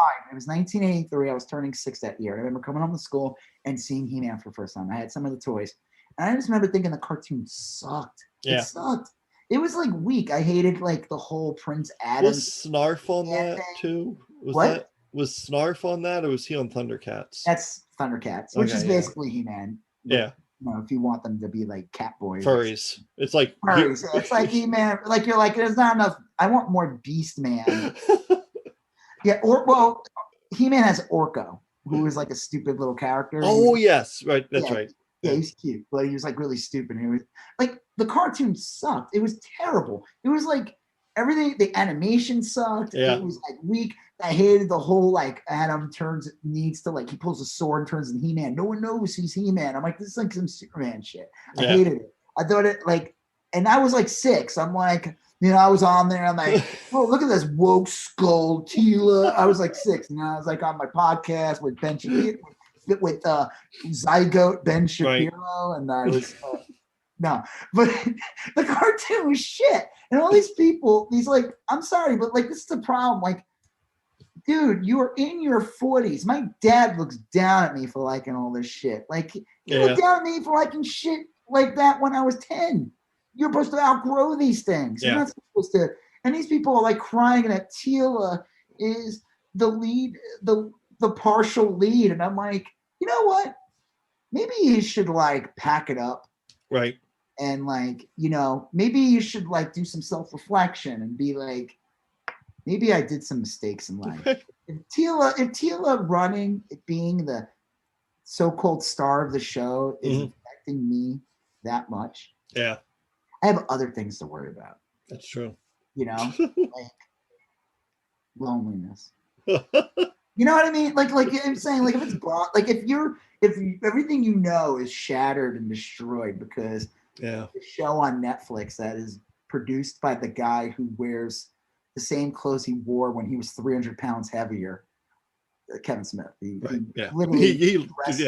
trimmed up. I can't handle it. It's like, I mean, I don't. What? Good on him. You know, keep it real. But like, if you, I just love their reactions. It's the same shit. I mean, these are the same people who like hated these people had the same complaint against She-Ra that came out like a year or two ago. Their complaint about She-Ra was that they took the 13-year-old girl, or I think she's supposed to be like 14 or 15, and her breasts weren't big enough for them. They did desexualize her. Yeah.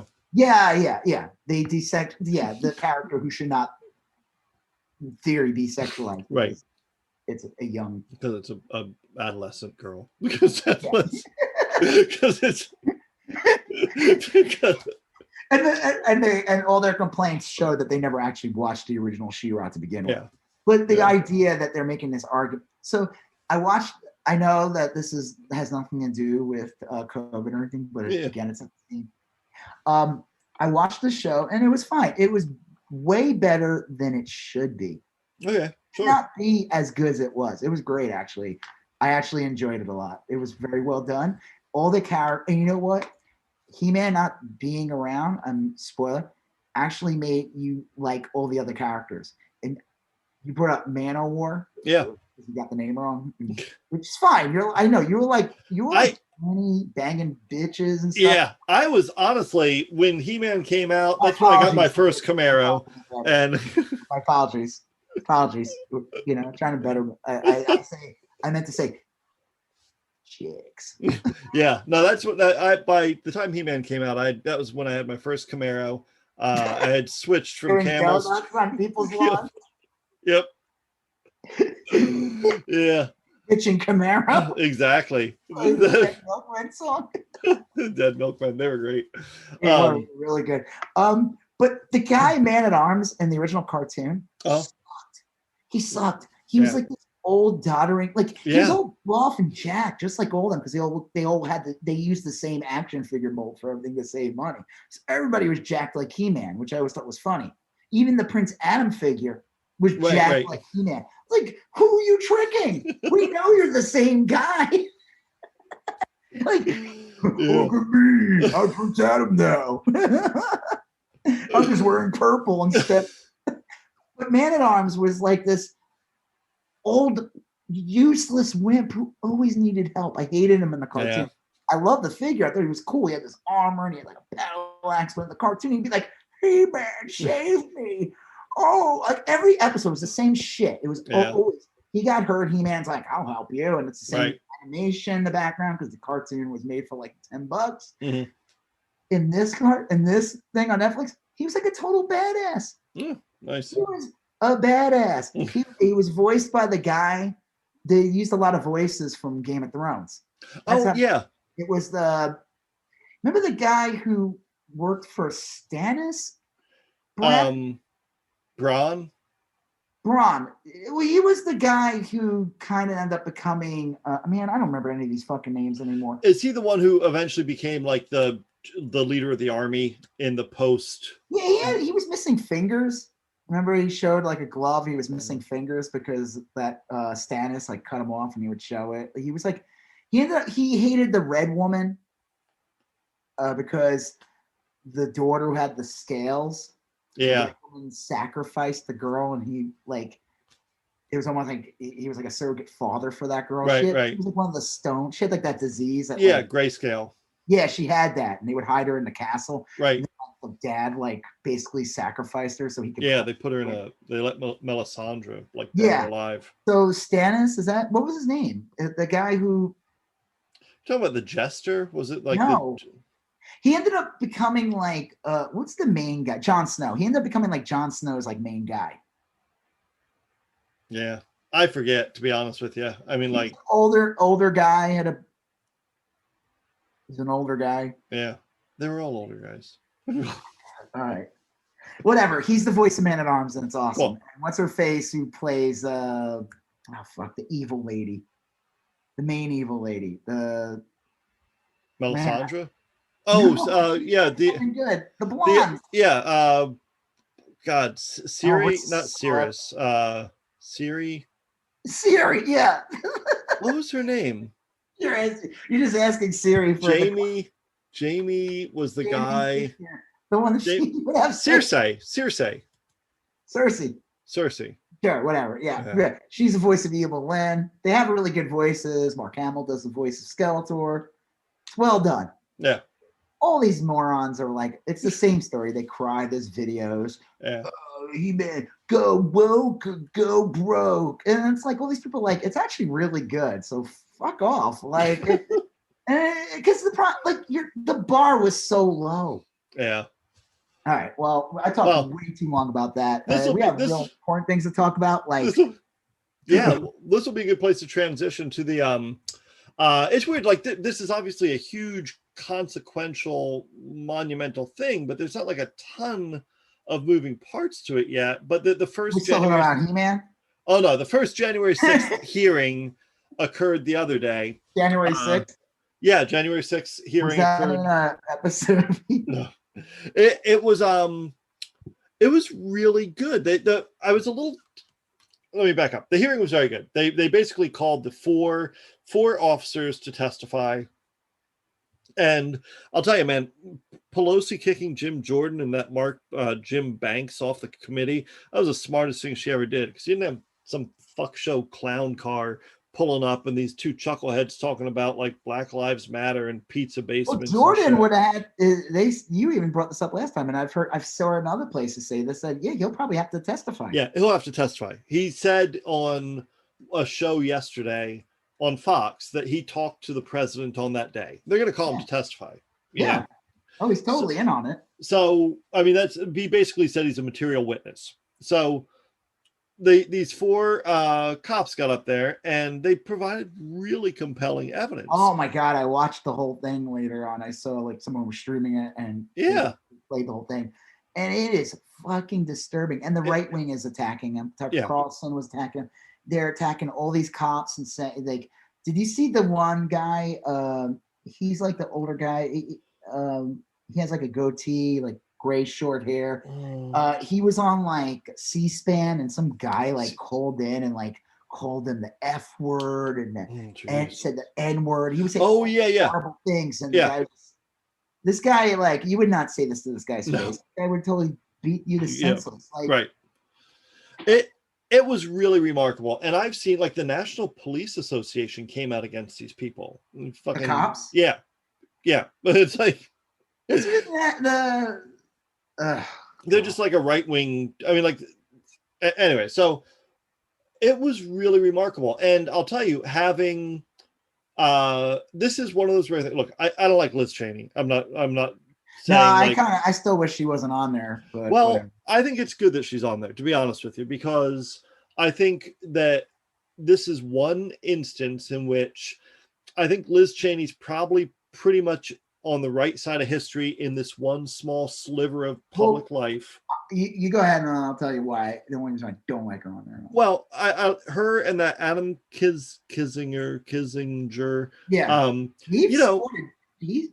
I think both of them voted for Trump. They supported Trump. Yeah, I'll bet you they're both Trump supporters. I'll bet you they're both. I bet you I don't have much in common with either of them. But like, I think that they're probably. Well, your dad's not a war criminal? I think they're probably on the right side of history here. Like, and I think they probably are going into this pretty. I think this was their line in the sand, and where they're like, look, I can't do this anymore. I gotta. My problem with it is, and this is where, because I'll see, like I said, is that it's a rehabilitation project to make people not think that there's like the Republican Party, to separate the Republican Party from these people. Yeah. And I want to see if something really is going to come out of this. I do want to see Jim Jordan testify. I do want to see fucking Charlie Kirk. I was talking about that today. This motherfucker should be forced to go there. And that guy who was Jenny attacking Thomas, that woman at the Olympics. Yeah. He was saying all this horrible stuff about her and saying she was a selfish person. What's her name? Biles, I think her name is. Something Biles. Yeah, and the funny thing is, somebody brought up a good point. Not talk about the change the subject about the Olympics, but I guess USA is one of the few countries in the world that doesn't actually pay or back its Olympians at all. Yeah. That she doesn't owe the country shit. No. She doesn't owe the country shit. Country didn't do anything for her when that guy was raping. Nasser or something. Yeah. Yeah. Well, I think she was one of the victims of it. Yeah. Charlie Kirk's a piece of shit. Charlie Kirk shouldn't be allowed to go on his show. I just can't think of a single thing where I'd want his opinion on it. But you know Charlie Kirk should be called in to testify, because him and I think his like TP USA, whatever they're called, they provide like 80 buses. 80 buses. They shipped 80 buses worth of people there. And Jenny Thomas, Clarence Thomas's wife, was the other person who funded that. Yeah, like these people should be forced to testify. Like, who was on the buses? I don't want this to just be like, oh, just a bunch of crazy rednecks showed up. No. This is why I don't like Liz Cheney or the other guy on there, because I think in the end of the day, they're really there to preserve the Republican Party and to trick people into thinking that the Republican Party does actually have some level-headed people on there. It's okay to be part of this party and to vote for Republicans. I don't know if I agree, but we'll find out pretty quickly. Well, that's what I mean. Let's see what the outcome of this is. Yeah. And if it ends here and it stops here, and then all it does is just create the scenario like, oh, well, just a bunch of racists showed up, and we didn't know, we supported Trump, but we didn't think it would be like this, and it hurts Trump in the end, but like it kind of it helps rehabilitate the Republicans. Then it didn't do its job, and actually that was Liz Cheney's point. But if I see like Jim Jordan and people come out one day and be like, they are resigning today, they are not, or they are not seeking re-election in 2022, then I would be like, okay, this thing had a real effect. And sure, you could say maybe Liz Cheney rehabilitated her party, but she truly rehabilitated her party by actually helping get rid of Boeberts. And no, seriously, I want to see people like Boebert, Green, Gaetz, all these people not be able to run again and to maybe face criminal charges or investigations that will last decades. That's what I want. And I will say to Liz Cheney, thank you. You're still horrible, but thank you but I'm not gonna. If the outcome is just like, well, we put these in the archive, this is in the archives and it's on record, and yeah, some horrible stuff happened, and I think it really sucks what happened to those cops. But Well, we talked about it. Now we're just gonna move on. I think Liz Cheney's. Shit. I think the GOP went for Liz Cheney and forgot to finish the job. Oh, that was the joke was early this year, whatever, Marjorie Taylor Greene was removed from committees or something, and almost the majority of the Republicans in the Congress voted to keep her and protect her. But Liz Cheney who is a Republican stalwart, who votes on literally every right-wing position you could think of, is not a friend to the left or or whatever you want to, or even moderates, is the enemy of her party. That is a bizarre dynamic, because you're right. Like the average, like Marjorie Taylor Greene or Boebert or something, I could see them accidentally voting for progressive things, because it'll like Stefanik, what's her name, from New York? Yeah, right. She's like, she was put in place of Liz Cheney, and she said some bullshit how she tried to downplay and blame Nancy Pelosi for January 6th. Yeah. And the right wing's all using that rhetoric. Yeah. They're all using that. But like, I'd rather have a Boebert or a Green, even though they're hideous, horrible people, they'll vote for a populist thing that benefits progressives every once in a while. Have you seen any of that? No, but no. I mean, they won't operate in a vacuum. Like they'll just vote the way they're told to vote. By Trump, and Trump's kind of a toxic person. Basically, Stefanik is a Trump loyalist, and she is now, and that's really what it came down to in the end. Like I said, the only way January 6th is effective anyway if something really comes out of it. Like, it leads to more arrests, it leads to like more investigations. Like, I'll tell you, and this may sound like bullshit, and I may be wrong. I think Liz Cheney is more likely to call for Trump to testify than a Democrat. I think that Liz Cheney, like, my knock on the Democrats is that they don't fucking, like, they had that second impeachment hearing, and you don't fucking call Trump to testify. The fuck? They wanted to just do it as quick as possible. Yeah, they shouldn't have. They should have called Trump to testify. I think Liz Cheney what's his face was still, they should have called him to testify. It would have been the Congress and not, because Mitch McConnell was still running the Senate. You're right. That's true. They did that second impeachment. Well, they didn't impeach him, the Senate. No, but the Senate just voted on impeachment. The trial was held in the House. Yeah. But it was very quick. But it shouldn't have been. I think Cheney's going to be like, let's hear from Trump. You say that. I could be wrong. I don't feel super strongly about it. This would be the perfect opportunity to bring him in. It would be really funny. Just to even just say it. It would be really funny. It would make him go crazy. And he doesn't have social media to complain anymore. DOJ won't defend him. Right. But I mean, I don't know. What's his face is proven to kind of suck. What's his name? Merrick Garland. Yeah, he's proven to be pretty weak. Right. That's why I think Liz Cheney's probably going to be the best we got. Yeah, I guess. Because she's a horrible monster. Yeah. And it would also add more weight, because here's a Republican who's the daughter of one of the most powerful Republicans, and calling Trump would be just really funny. I think that's the last thing to happen. But I saw, like I said, I saw the, what was it, like Vouch or something, it was like advertising like he's gonna debate Charlie Kirk, and I was like, fuck that. Charlie Kirk shouldn't be allowed to debate somebody. Charlie Kirk could be fucking sent to the Congress and have to answer. Yeah. Who are the people that he busted? Let's see the manifest. How many of the people that were arrested did you personally get there? Yeah, like all the people that attacked and harmed and beaten those cops that were speaking were those people that came with you. Yeah. What communications did you have? Did you tell them to bring things? Did you prohibit things from being brought? That should be a RICO charge. Frankly. Yeah, like I said, I'm like, that guy shouldn't be allowed to make money debating on YouTube and stuff as if he could sell his shitty ideas. That guy should be fucking what? One of the things, as a side note, one of the things that I follow is the governors in the Senate race in Florida, because I used to live there. Yeah. And Nikki Fried is one of the people angling for the governor's seat. And I think she's She's fighting agriculture or whatever. Yeah, she's the only statewide elected Democrat. She's Secretary of Agriculture. One of the weird quirks of the Secretary of Agriculture is that they're in charge of who gets to have a gun license.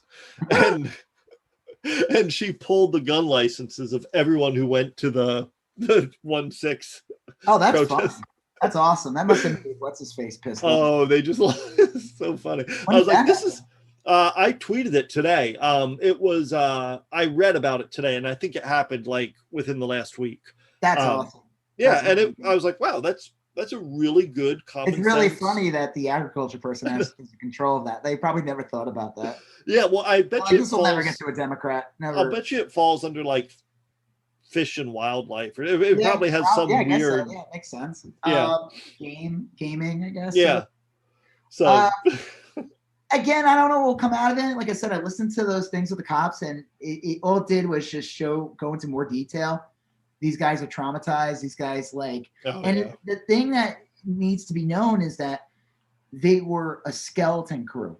Yeah. That Trump should be forced to testify, because Trump should be like, hey, when you gassed people in the city in DC and during the Floyd protests and stuff, and you had all these like weird paid soldiers, like remember like the street, like yeah, it were just like hundreds and hundreds of people, and they were like, where's these guys coming from? Like they weren't even from there. They were a lot of them had they looked like they were from like militias and private armies, or they didn't have IDs, they didn't have name badges and stuff. Yeah, it was really weird, and it was like you're watching like The Purge or something. Like, when they don't like the Purge isn't going the way they want, so they send in their Nazis to kill people. I'll tell you, there's that memo that was released on January 4th from Chris Miller, who was like acting Secretary of Defense or whatever.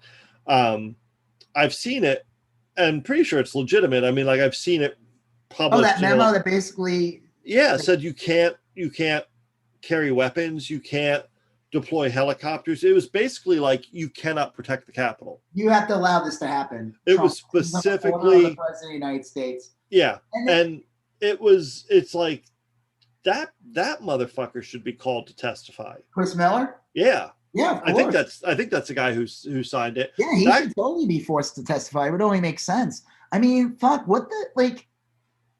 That's why did you write this? Talk about we're scared of like, what was it, like in August Trump is getting like like none of that's happening. He's not the reason why January 6th happened was because he was still in control of the White House. That's it. There's no mystery here. It's like you're dealing with those anti-vaxxer people on my feed. You're like they are denying like main points of reality to justify their bullshit. If 6 chuds gather outside of the White House, there will be an armed response before a 7th shows up. You know what I mean? Yeah. They will.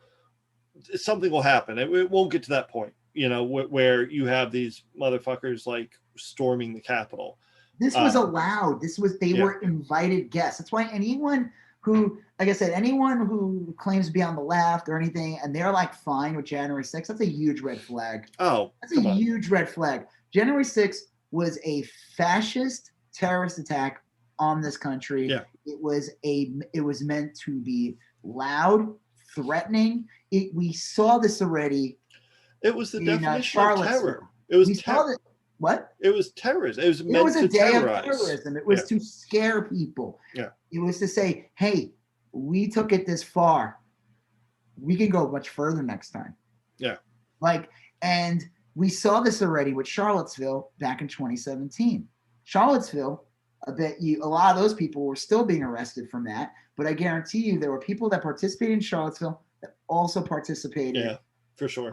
In January 6th. So it's not even like it's a guarantee that there's connected. I saw there's this one QAnon account I follow. It was a popular one with a lot of followers. And you follow it? No, I don't follow it like I'm not a follower, but I follow it like in the colloquial sense. And she does these interviews with the 1-6 prisoners, the political prisoners, talking about how poorly they're treated, and they only get like a half hour of rec time, and the food is subpar. and all that. So anyway, she's talking about this one guy who they haven't even given him bail. And as it turns out, this guy got released from prison just 2 years ago after spending 8 years in prison for attempted murder. Shot his girlfriend's new boyfriend in the chest like 6 times. Only the best. They're sitting there like with a straight face saying like, why wasn't he given bail? Like, well, he's a fucking criminal. That's why. Because he did 8 years for attempted murder. He's a felon. Then within a year, he's attacking cops. That's why. He's a Spider-Man villain. The Shocker got out of jail again. And now I have to go deal with him. And guess what? When the Shocker goes out of the jail, he ain't getting out. That's why. Like because he's a fucking convicted attempted murderer. He shoots people. He's a violent criminal. He shouldn't be part of society.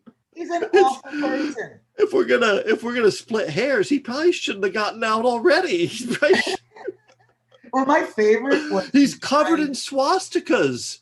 Oh, really? Literally covered in. Oh, yeah. He's good guy. They're not racist. The MAGA people are not racist. Now ignore the man.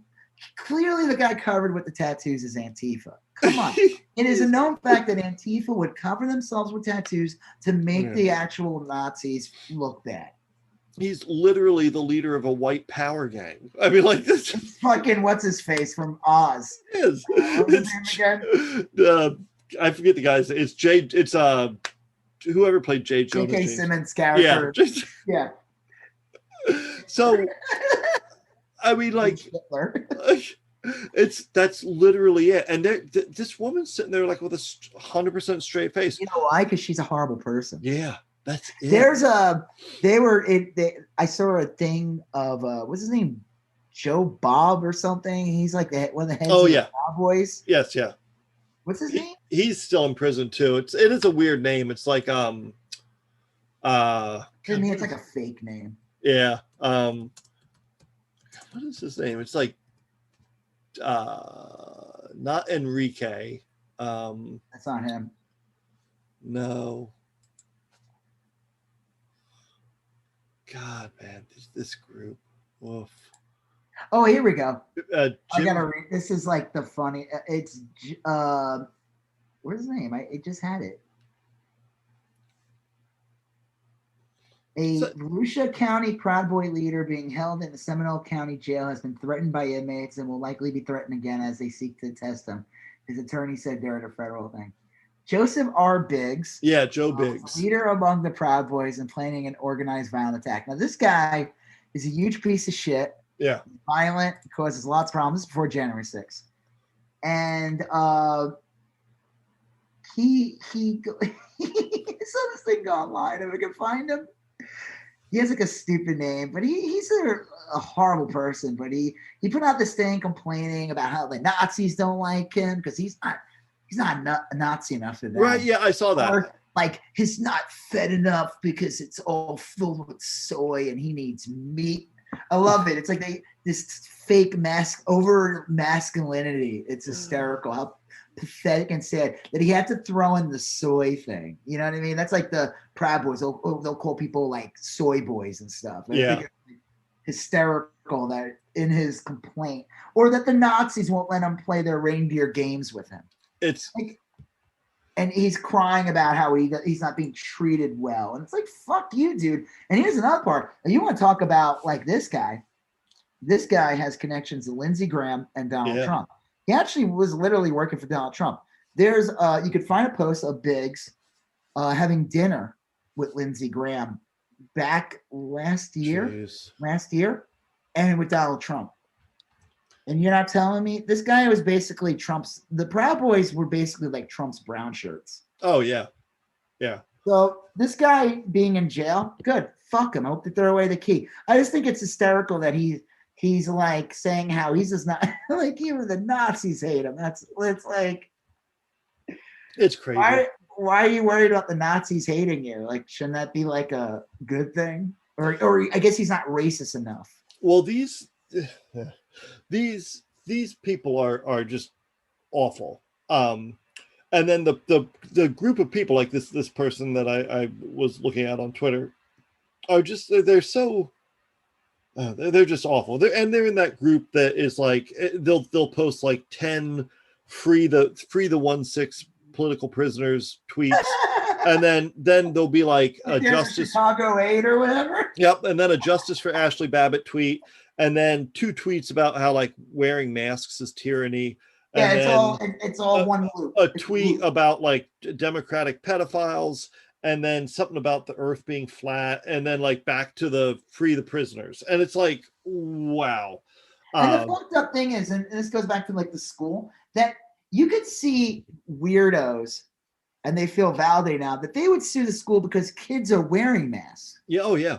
And that kid's mask is actually spreading the virus with the mask. They believe that shit. Oh yeah. And they'll do like unnecessary lawsuits or attempt to do it. They will.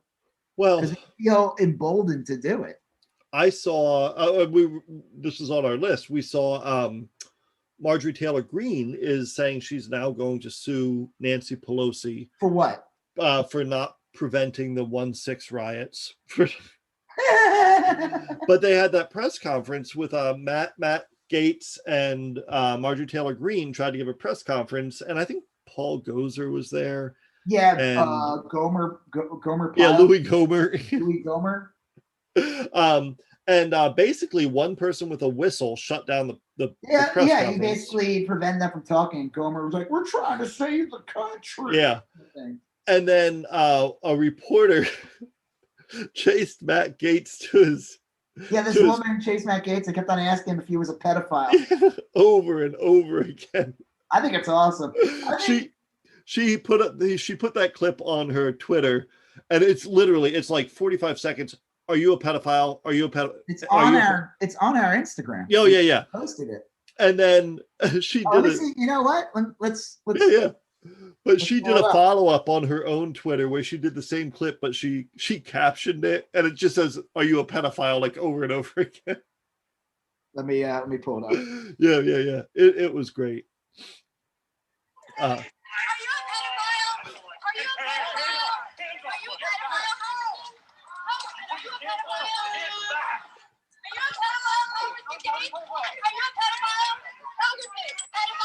I think that that is awesome. That guy Walter Basson, I talked about him last week. He went to like one of the events. Like Matt Gaetz and Marjorie Taylor Greene were doing this like weird tour. Yeah. And they're trying to use like a fundraiser. And I guess actually the joke is everyone was saying that Marjorie Taylor Greene was this huge fundraiser for the Republicans. Like she's the bizarro AOC, but the reality is actually she really isn't. And supposedly they have it. Their little tour has actually been a massive failure. I saw that. I saw what they said. They raised $60,000, but to put on the tour itself cost like $200,000. Yeah, of course. I mean, these grifters too are like they're eating good and stuff. They're not staying at a Motel 6. And they're bringing everybody, and Matt Gaetz is using his Venmo to get young girls. He's always like asking to stop at the local school in each event. I mean, I think it's awesome though that this needs to happen more and more. The Congress, the Republican Party is going to kick Matt Gaetz out. Nancy Pelosi's not going to come out and maybe he'll get her to one day be like, why is there a pedophile on the Congress? Yeah. Like make it to the point where he has to leave and he can't go anywhere because then you get more and more reporters going up to him and more people just calling him a pedophile and asking him if he's a pedophile, and it'll make him go away. He'll go away. Well, that's it. That's honestly, that was the great success of the Tea Party. The Tea Party, although they were despicable people, they showed up fucking everywhere. Well, they were paid to show up. It was an AstroTurf. Yeah, but it worked. I mean, they showed up to all the during the summertime when they would do like a lot of the town halls. They would show up to all them, and they would make the town hall unfunctional. Dressed up in like fucking Revolutionary War gear and like wearing teabag earrings and shit. I remember it was great when I used to participate on a local newspaper chat room, like a message board, like a long time ago. And when the Tea Party was real big, and I kept calling them teabaggers. Yeah, well, I mean, come on, like really? it drove them nuts. Like you just think of elaborate ways to be like, in your Well, the funny thing is, teabagging. like, before, I remember talking to some people about this, and they said that after he won, I was telling people, I said, after Obama wins, because we were like, what's Fox News and stuff going to do? Yeah. And I basically, like, it's not like I predicted the Tea Party. It was just kind of obvious. I knew it was going to happen. Sure. They're going to do this bullshit where they're going to claim that they're the real Americans. Yeah. And that they're the, like, the silent majority. Yeah. And within less than a year, then the Tea Party came out. It was like so obvious that they were going to do that. But with Trump now, it's like with QAnon and everything, they can't do that anymore. No. But yeah, chase Matt Gaetz through the fucking street. Make it to the point where people don't want to deal with him. See, that's where it will get him. Is that if he goes to events all the time and people start asking him if he's a pedophile, like that woman did, or what Madison did that. And more people do it, there's going to be people in the Republican Party that will not want to associate with. Well, that's the thing too, and it's got to be like pretty relentless. Like when Matt Gaetz gets up and gives a speech with a local mayor, the reporter's got to be like to the mayor, "Are you also a pedophile? Like, are you okay with a pedophile? Are you two pedophiles together? Do you like?" Yeah, that's what it's got to be. It's like anyone associated with him is now stained, like. Yeah, exactly. I mean, it happens all the time, but for some fucking reason with Matt Gaetz, because the Republican Party, as disgusting as it is, now they're protecting him. I feel like any normal situation, if this was 10 years ago, Gaetz would have been gone. Oh, he would have been gone. Yeah. Well, that basically is what happened to that Matt Foley out of Florida too. He was like, but again, that was boys. Yeah, that's true. That was boys. See, at the end of the day, this is girls, and a lot of these like libertarian weirdos, they of course were defending gays. Yeah. Well, they're always like want to lower the. It's usually like if you want to know if you're talking to a libertarian, ask them about what they think of the age. Age of consent. Right. Yeah. You always want to. It gets squicky real quick. Yeah, a lot of, and I know I'm not accusing all libertarians. I'm not. It's like, did you see the thing where Biden got a reporter started asking him about defunding the police or something, and he said to the reporter, "Do you ask?" It's like, "I don't want to defund the police. Where the hell are you getting?" I'm like, "Do you ask the Republicans if they think all the Democrats want to drink baby's blood?" Yeah. And the woman was like dumbfounded. So you're going to keep asking me this bullshit question. I'm going to ask you, why are you not asking the Republicans to defend their bullshit? Yeah. I thought that was great. Biden gets like, that was like really sharp on him. It's like, you could tell when Biden gets pissed, it's like, that's when real Biden comes out. Yeah. And he's like magooing it or something. He's like real blunt, real sharp. He's not like all the time like, "Hey, Biden, I thought you were going to get rid of student loans." "Well, Jack, right. it's like, oh, that old man. But if you ask him something and he's like pissed, that guy, like, he's not stupid. Yeah, like, yeah. No, I agree. I like seeing that part of him. Like, yeah. Hold on. If you ask me a question I don't want to answer, that's when I get a little weird and I start talking about corn pop. Yeah. Secret Agent Corn Pop shows up.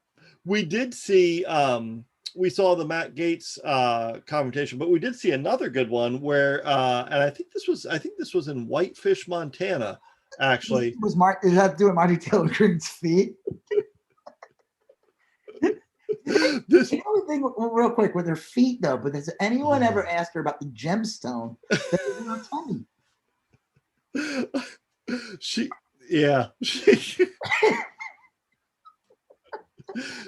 did. I saw something the other day, and basically the person was saying she looks like a non-player character from like a caveman game, and I was. And that's where I started calling her an auto-generated orc character from Skyrim. She's an extra from Ringo Starr's Caveman. Yeah, Zug Zug. You remember that? Yeah, where they fried the giant egg on them. Yep. I remember that. It's like anytime I was a kid and I'd turn on cable, it was always on that scene. Yeah, always the egg scene. Yeah, that must have been like 60 minutes long or something. It must have been. Well, this was in Montana, and I wish I had seen more of the video because I could never find anything other than like 30 seconds. And is this big guy Oh in yeah, yep. This is Tucker great. Carlson is like, I guess, having dinner with his daughter or whatever. And this guy walks up to him and says, like, I just want you to know you are the fucking worst person in the world. And he's Well, just it had like, to do with it. I think it had everything to do with Tucker Carlson spreading misinformation on vaccines. yeah. Yeah. And It had to do with all. It had all of it to do with that.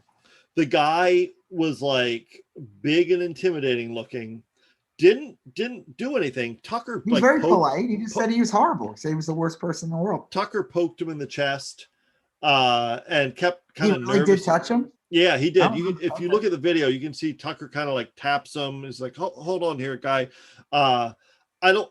It may have been by accident because the guy's big. Like not. Yeah, He's not like he was taller than him. He was bigger. Yeah. he looks imposing. He looks like the mountain from Game of Thrones. Yeah, you remember that? Yeah. Yeah. And Dog the bounty hunter from Game of Thrones also. And the Hound. The Hound. The Hound, yeah. So Tucker keeps nervously looking, and then that's kind of it. That's all you really get to see is that the guy's just telling. Tucker Carlson, of course, is like smirking and giggling at this guy. Yeah. Tucker Carlson's a piece of shit. Yeah. This guy, it was funny too, because like Tucker's trying to like make himself look like he's a man of the people. He's wearing plaid. So I said, like, I tweeted the video and I said, fake plaid guy talks to real plaid guy. Yeah, like, yeah. And the guy was just like, yeah, you're a piece of shit, dude. Like, you're the worst person. You're like this. I mean, I could just pull up a clip. I mean, it was really, really good. It's a very short clip. I wish there had been more. My guess is that the guy just sort of left after saying that. And Tucker Carlson looked he looked uncomfortable. Oh, here it is. Yeah, you're right. He does touch him. Okay, here we go. There we go.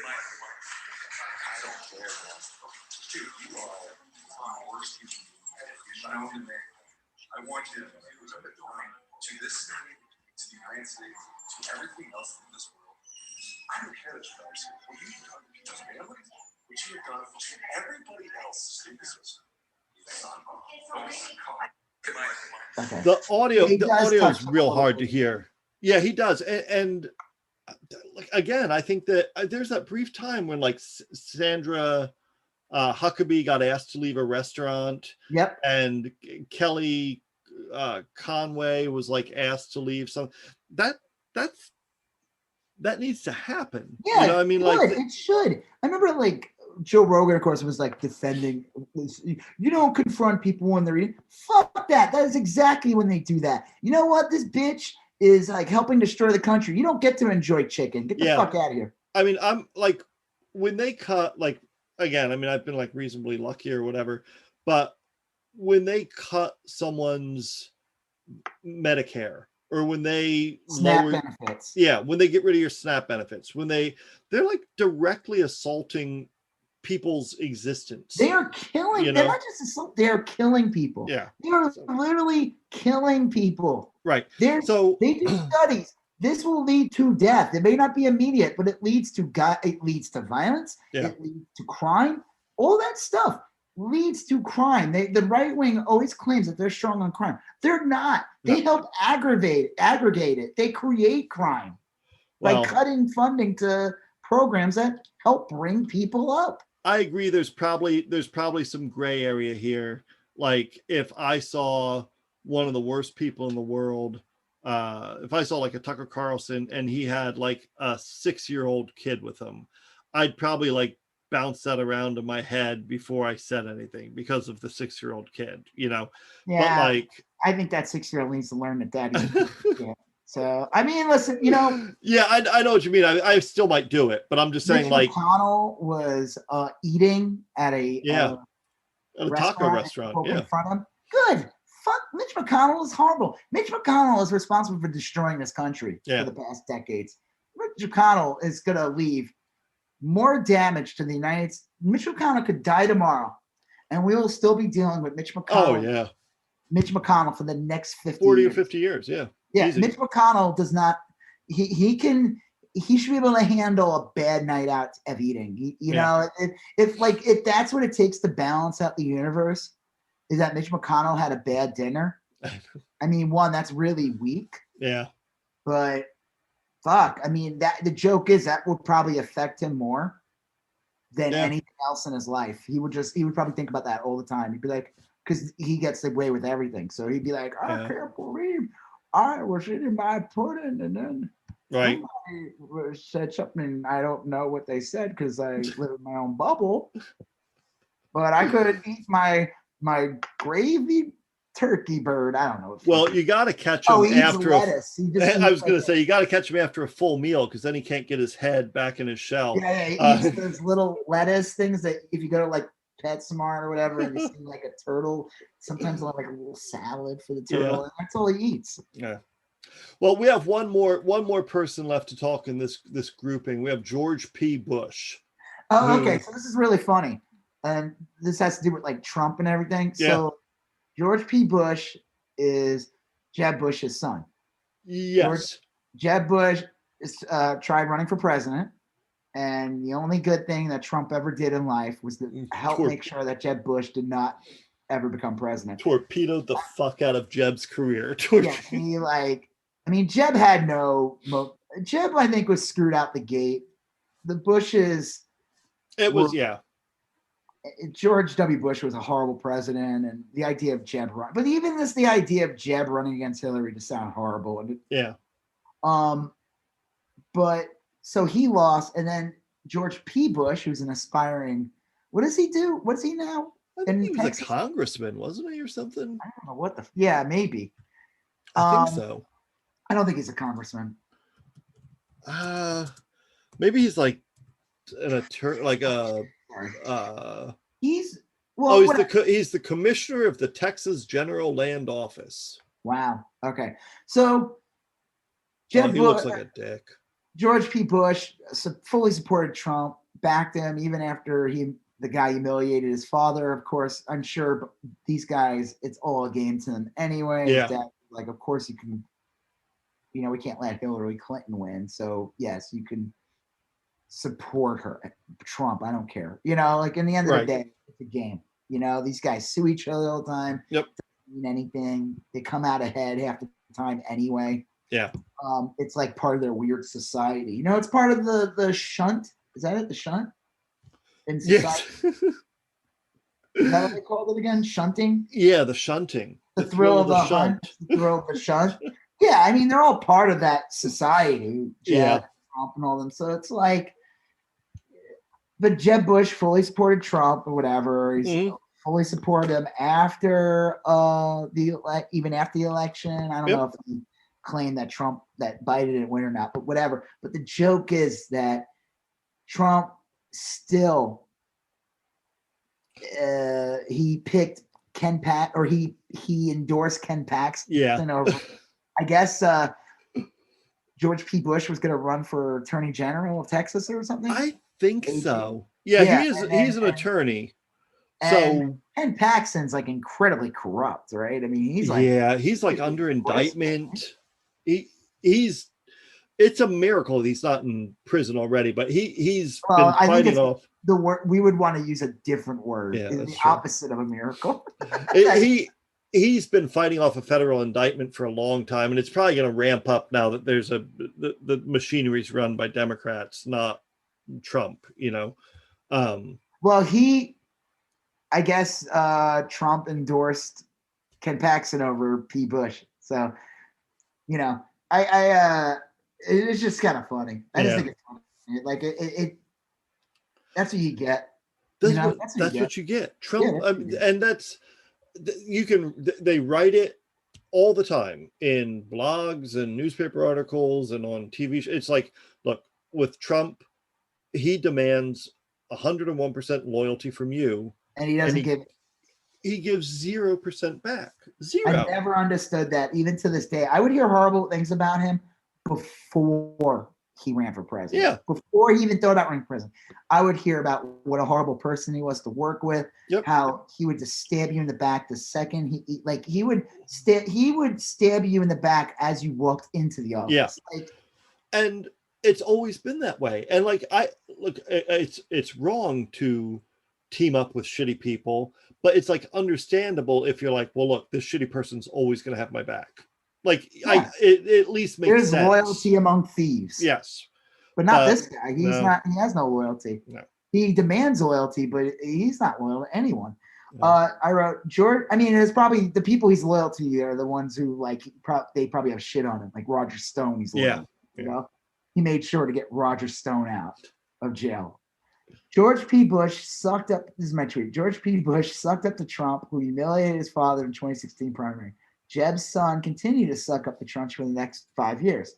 Trump returned the favor to P. Bush, which is kind of funny, P. Bush, that is funny, by endorsing his opponent, Ken Paxton, for Texas AG. Hope Jeb is proud of his son, LOL. The thing about Jeb, and the thing too, again, is like, in a way, Trump has kind of crushed the Bushes again. Yeah, yeah. P. Bush has always been like the wet dream of the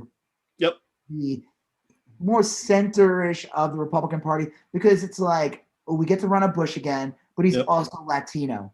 So we get to run that. And he could speak Spanish. His mom was like Mexican or something. Yep. There's stories about like the grandfather or the Herbert Preston, Walker. Not Prescott. Oh, yeah. He was the great-grandfather. George Herbert Walker Bush. You know, that guy. The not gonna do it guy. The guy who Dana Carvey played. Right. Remember Dana Carvey was president? Oh, yeah. He was great.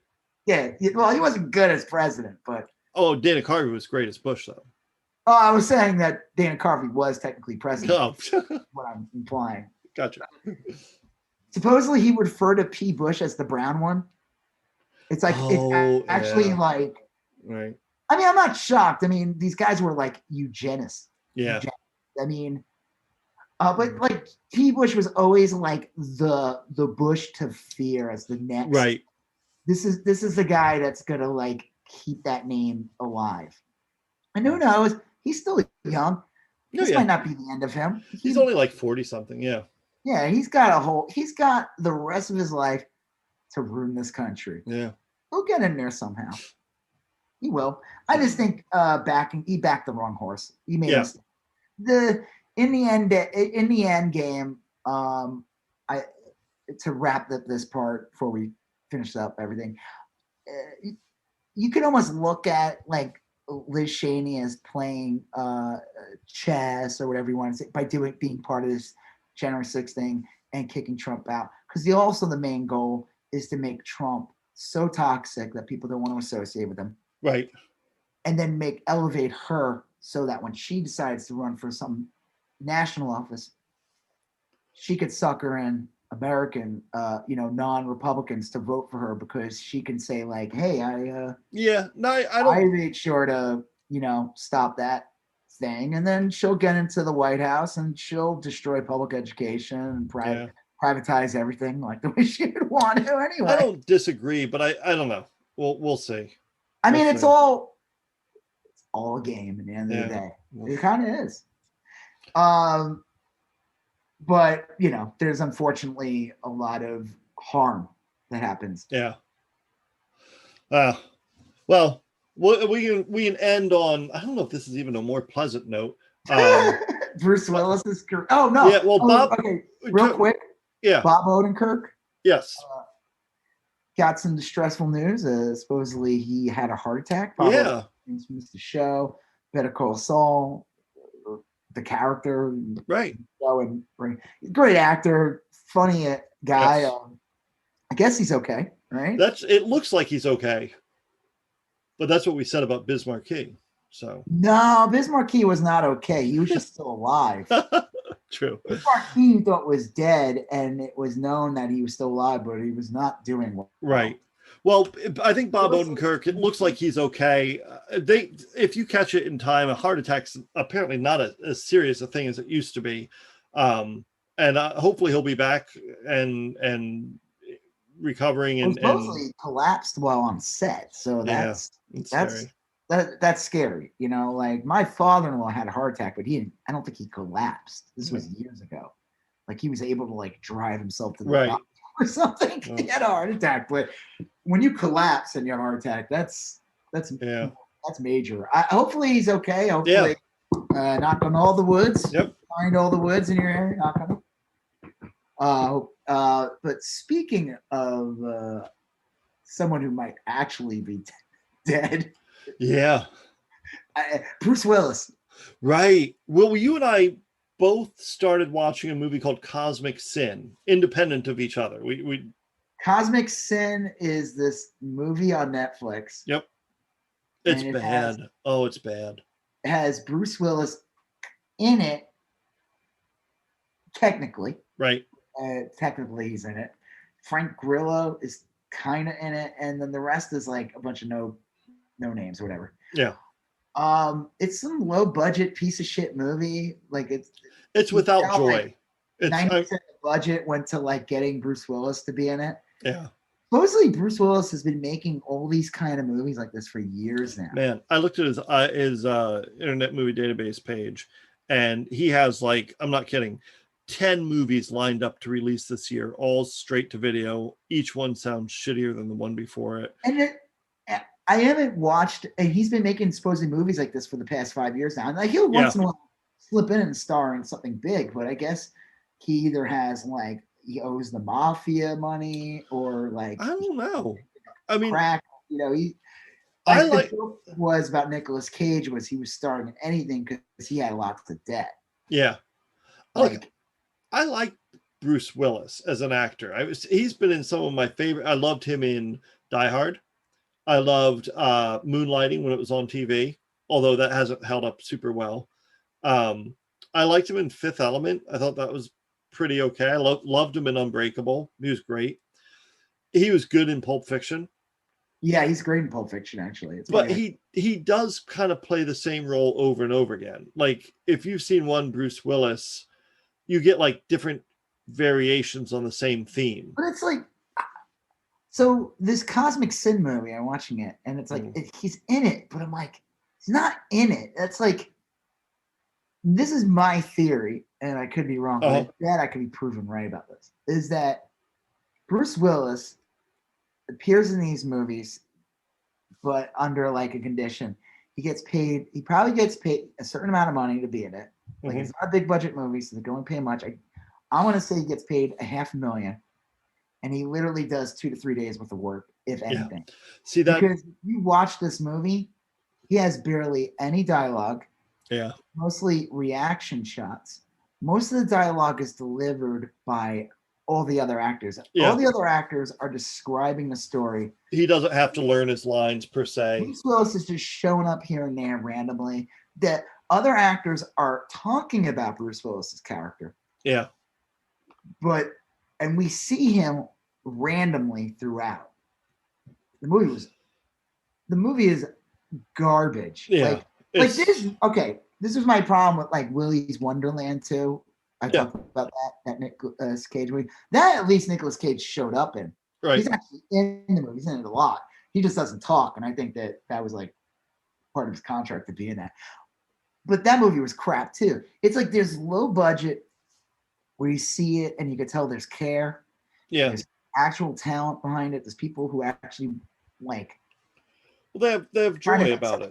They don't have. There's like a joy or something like that. They're trying to make something special, and you can see the talent comes through the budget. Yeah. We talked to a guy.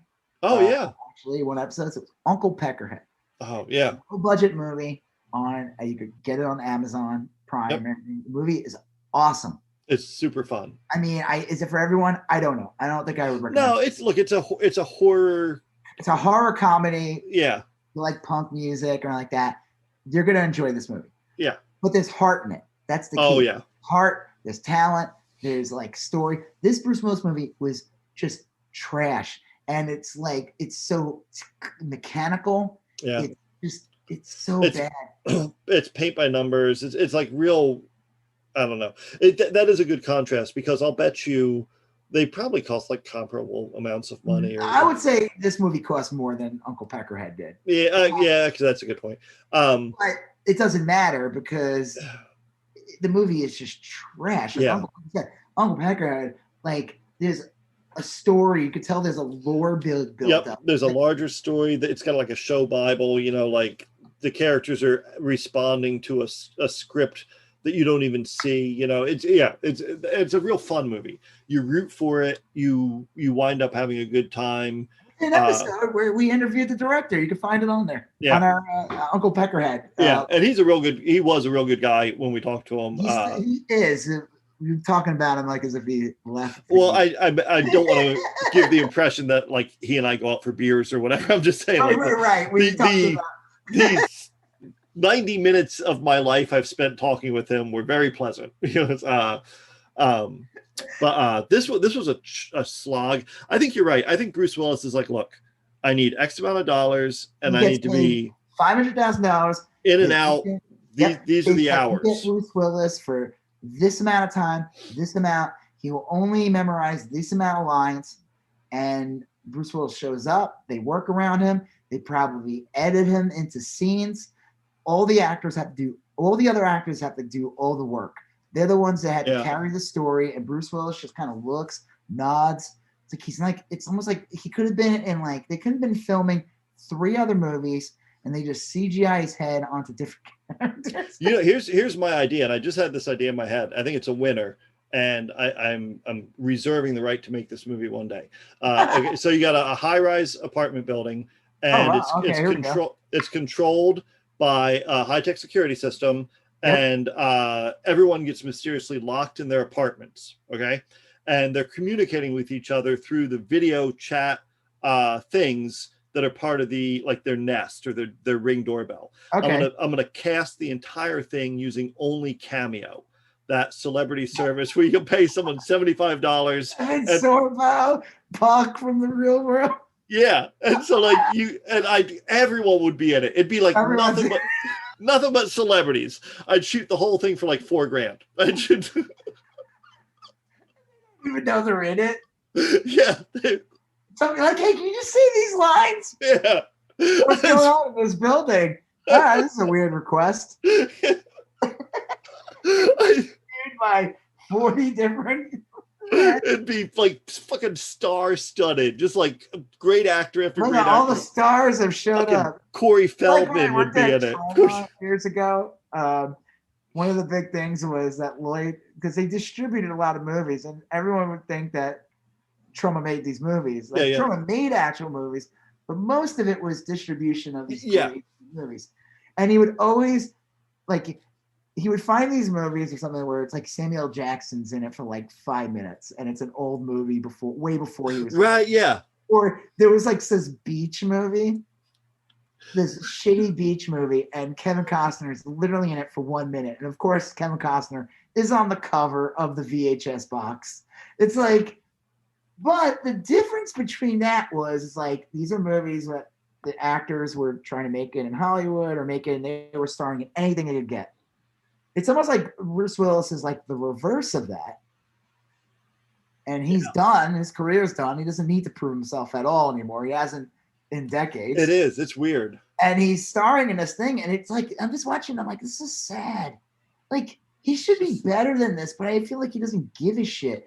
I remember Sylvester Stallone. I've heard stories about him where he is just he kind of sucks, supposedly. Right. I don't really know much about him. I don't like him personally because I remember, and again, this goes back to the Iraq War.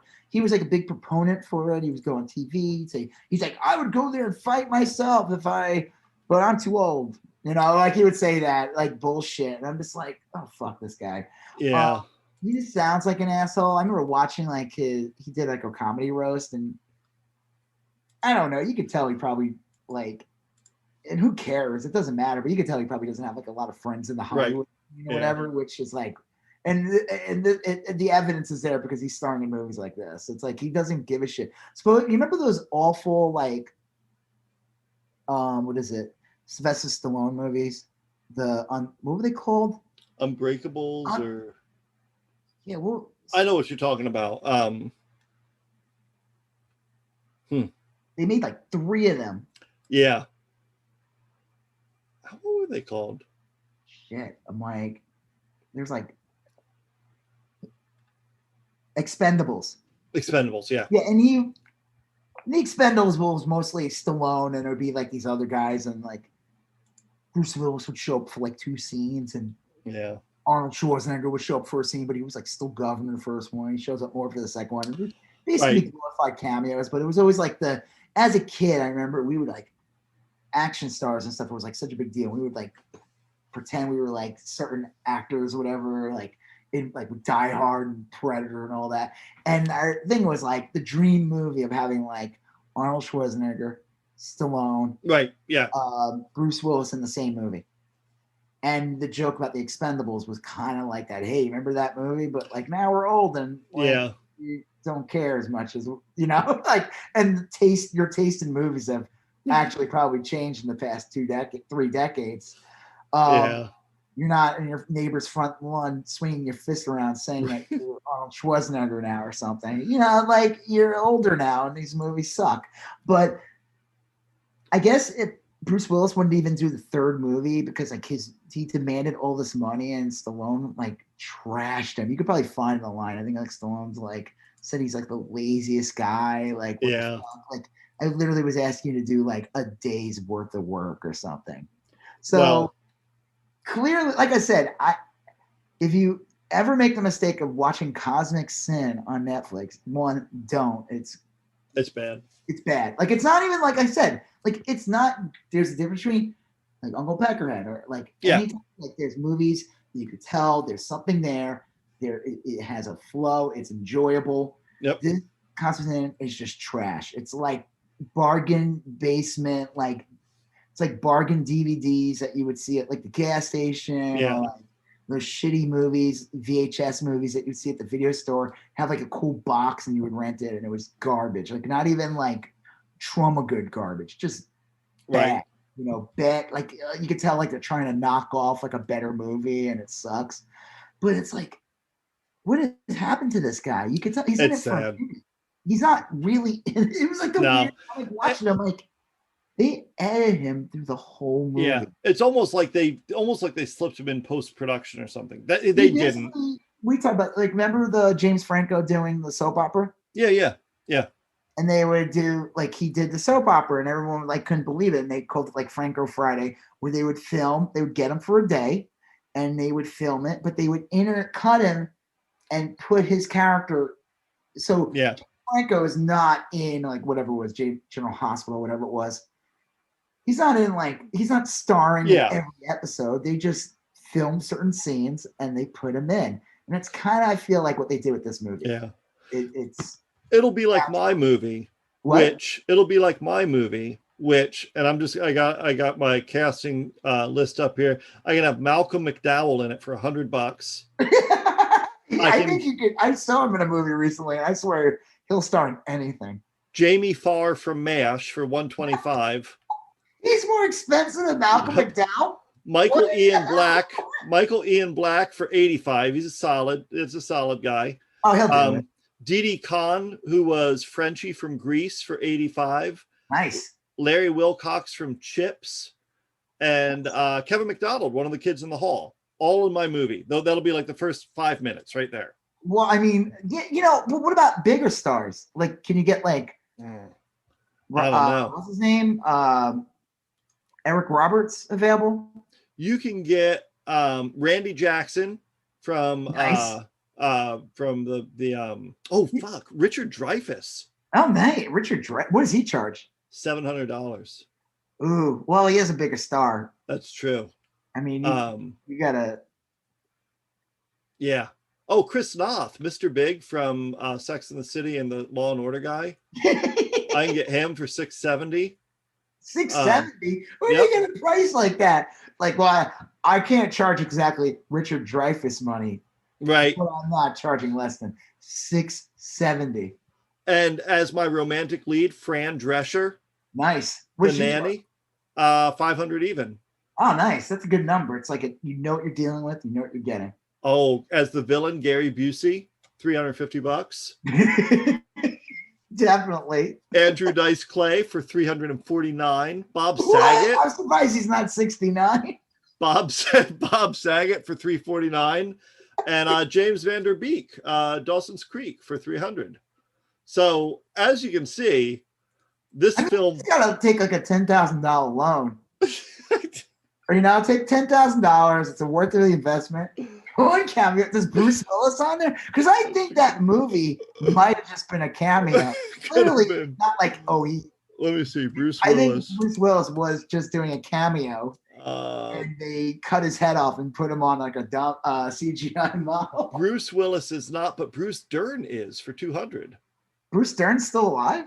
Oh yeah, he is. Yeah, and Bruce Kulick, the guitarist from Kiss, for 150. That's it. Well, that's like one of those like later on Kiss members, right? That's not the original four. He's like the third. He's like he's like the Fox or whatever. Like it's they like making new characters. Oh, he might not have even been in makeup. It was like Ace Frehley, and then Vinnie Vincent, and then that weird period where they were not wearing makeup. Yeah, So he would just do the theme music. I'd be like, Bruce, I'm giving you 250 clams to make a tasty lick. You're talking about that. I was gonna say Bruce Willis could also do the music because he plays. Or something. Lay me down one of them Seagram's wine coolers. So where are you seeing this on? Rumor Willis though for 110. That is his kid. Cameo.com. Let me see. I just want to pull up a couple. This is a good way to end the podcast. Yeah. See who else we could get in the movie. Because, I know, unfortunately, Vern Troy is not available. Yeah. Because he's dead. That is true. I mean, if you want to get some, like... Kevin from The Office. Sports... Drew Brees from the NFL. Oh. Yeah. Vanilla Ice will do it. $399. Get Tom Felton, the actor from the Harry Potter. Oh, yeah. $599. Robert Englund, fuck, you could just lie and tell people that we got Freddy Krueger in the movie. Yeah. Pending some copyright lawsuits. Yes. We'll change his name to Krueger Freddy. Frederick P. Krueger. Spelled differently, of course. Yes, with a C. Yeah. So I think this is a great idea. $135. Oh man, The Office. I love that. The Disney Game of Thrones. Let's see. Maybe I could tell you if I know that actor. This is like all the people were in like one episode. Yeah. Yeah. You can get get the guy who what was his name? Hold the door guy. Oh yeah. He's $125. See? The guy who was one of the White Walkers. Mm-hmm. Get him for $35. Yeah. What the fuck is he gonna say? Like, you know what I mean? Like, that's a weird one. That is a weird one. But I'll tell you, this idea is solid gold. I think it's brilliant. I don't think you might want to invest in a lawyer or something. I'll get one on camera. Do you have to have them sign like a waiver of some sort? I'll get Henry Winkler to be my lawyer on Cameo. Henry Winkler as the character from Arrested Development. I mean, after that stupid tweet he made, he might have to be doing more cameo. Yeah. Oh. All right. Well, this is a good place to end it. Hold on. I'm trying to get another good one. Come on. I mean, I don't know. I mean, if you want some sports people. Yeah. Oh, Mick Foley. There you go. People love wrestling. 149. Mankind, right? Shit, dude, we could get a Ghostbuster. Ernie Hudson's only $165. Well, that's a crime. Oh yeah, I see Dee Khan from. Yep. Yeah. See, star-studded. Cameo Santa, a guy who plays Santa, just some dude. $20. The cameo Santa. Well, that's like. Mario Cantone, D. Pipe Alley. Nice. Man, you know what I love about Cameo? The best part is that there's people who like we get Bret the Hitman Hart. I thought he died, but okay. Is that like people get people cameos as like a goof? Yeah. But like they're still dropping like hundreds, if not more. Like it's like an expensive goof. Supposedly you can get people. Oh, that's it. To wrap this up.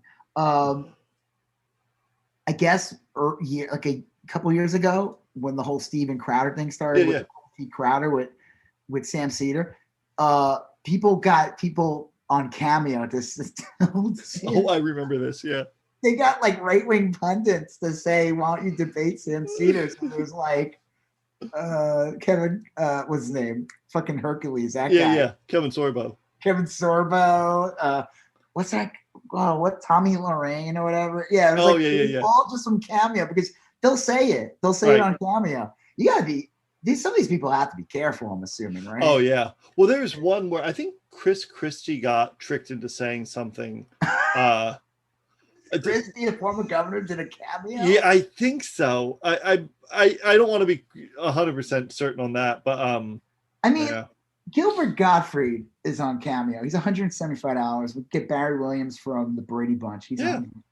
It'd be great. If you're a politician and you're using Cameo, you should not be taken seriously.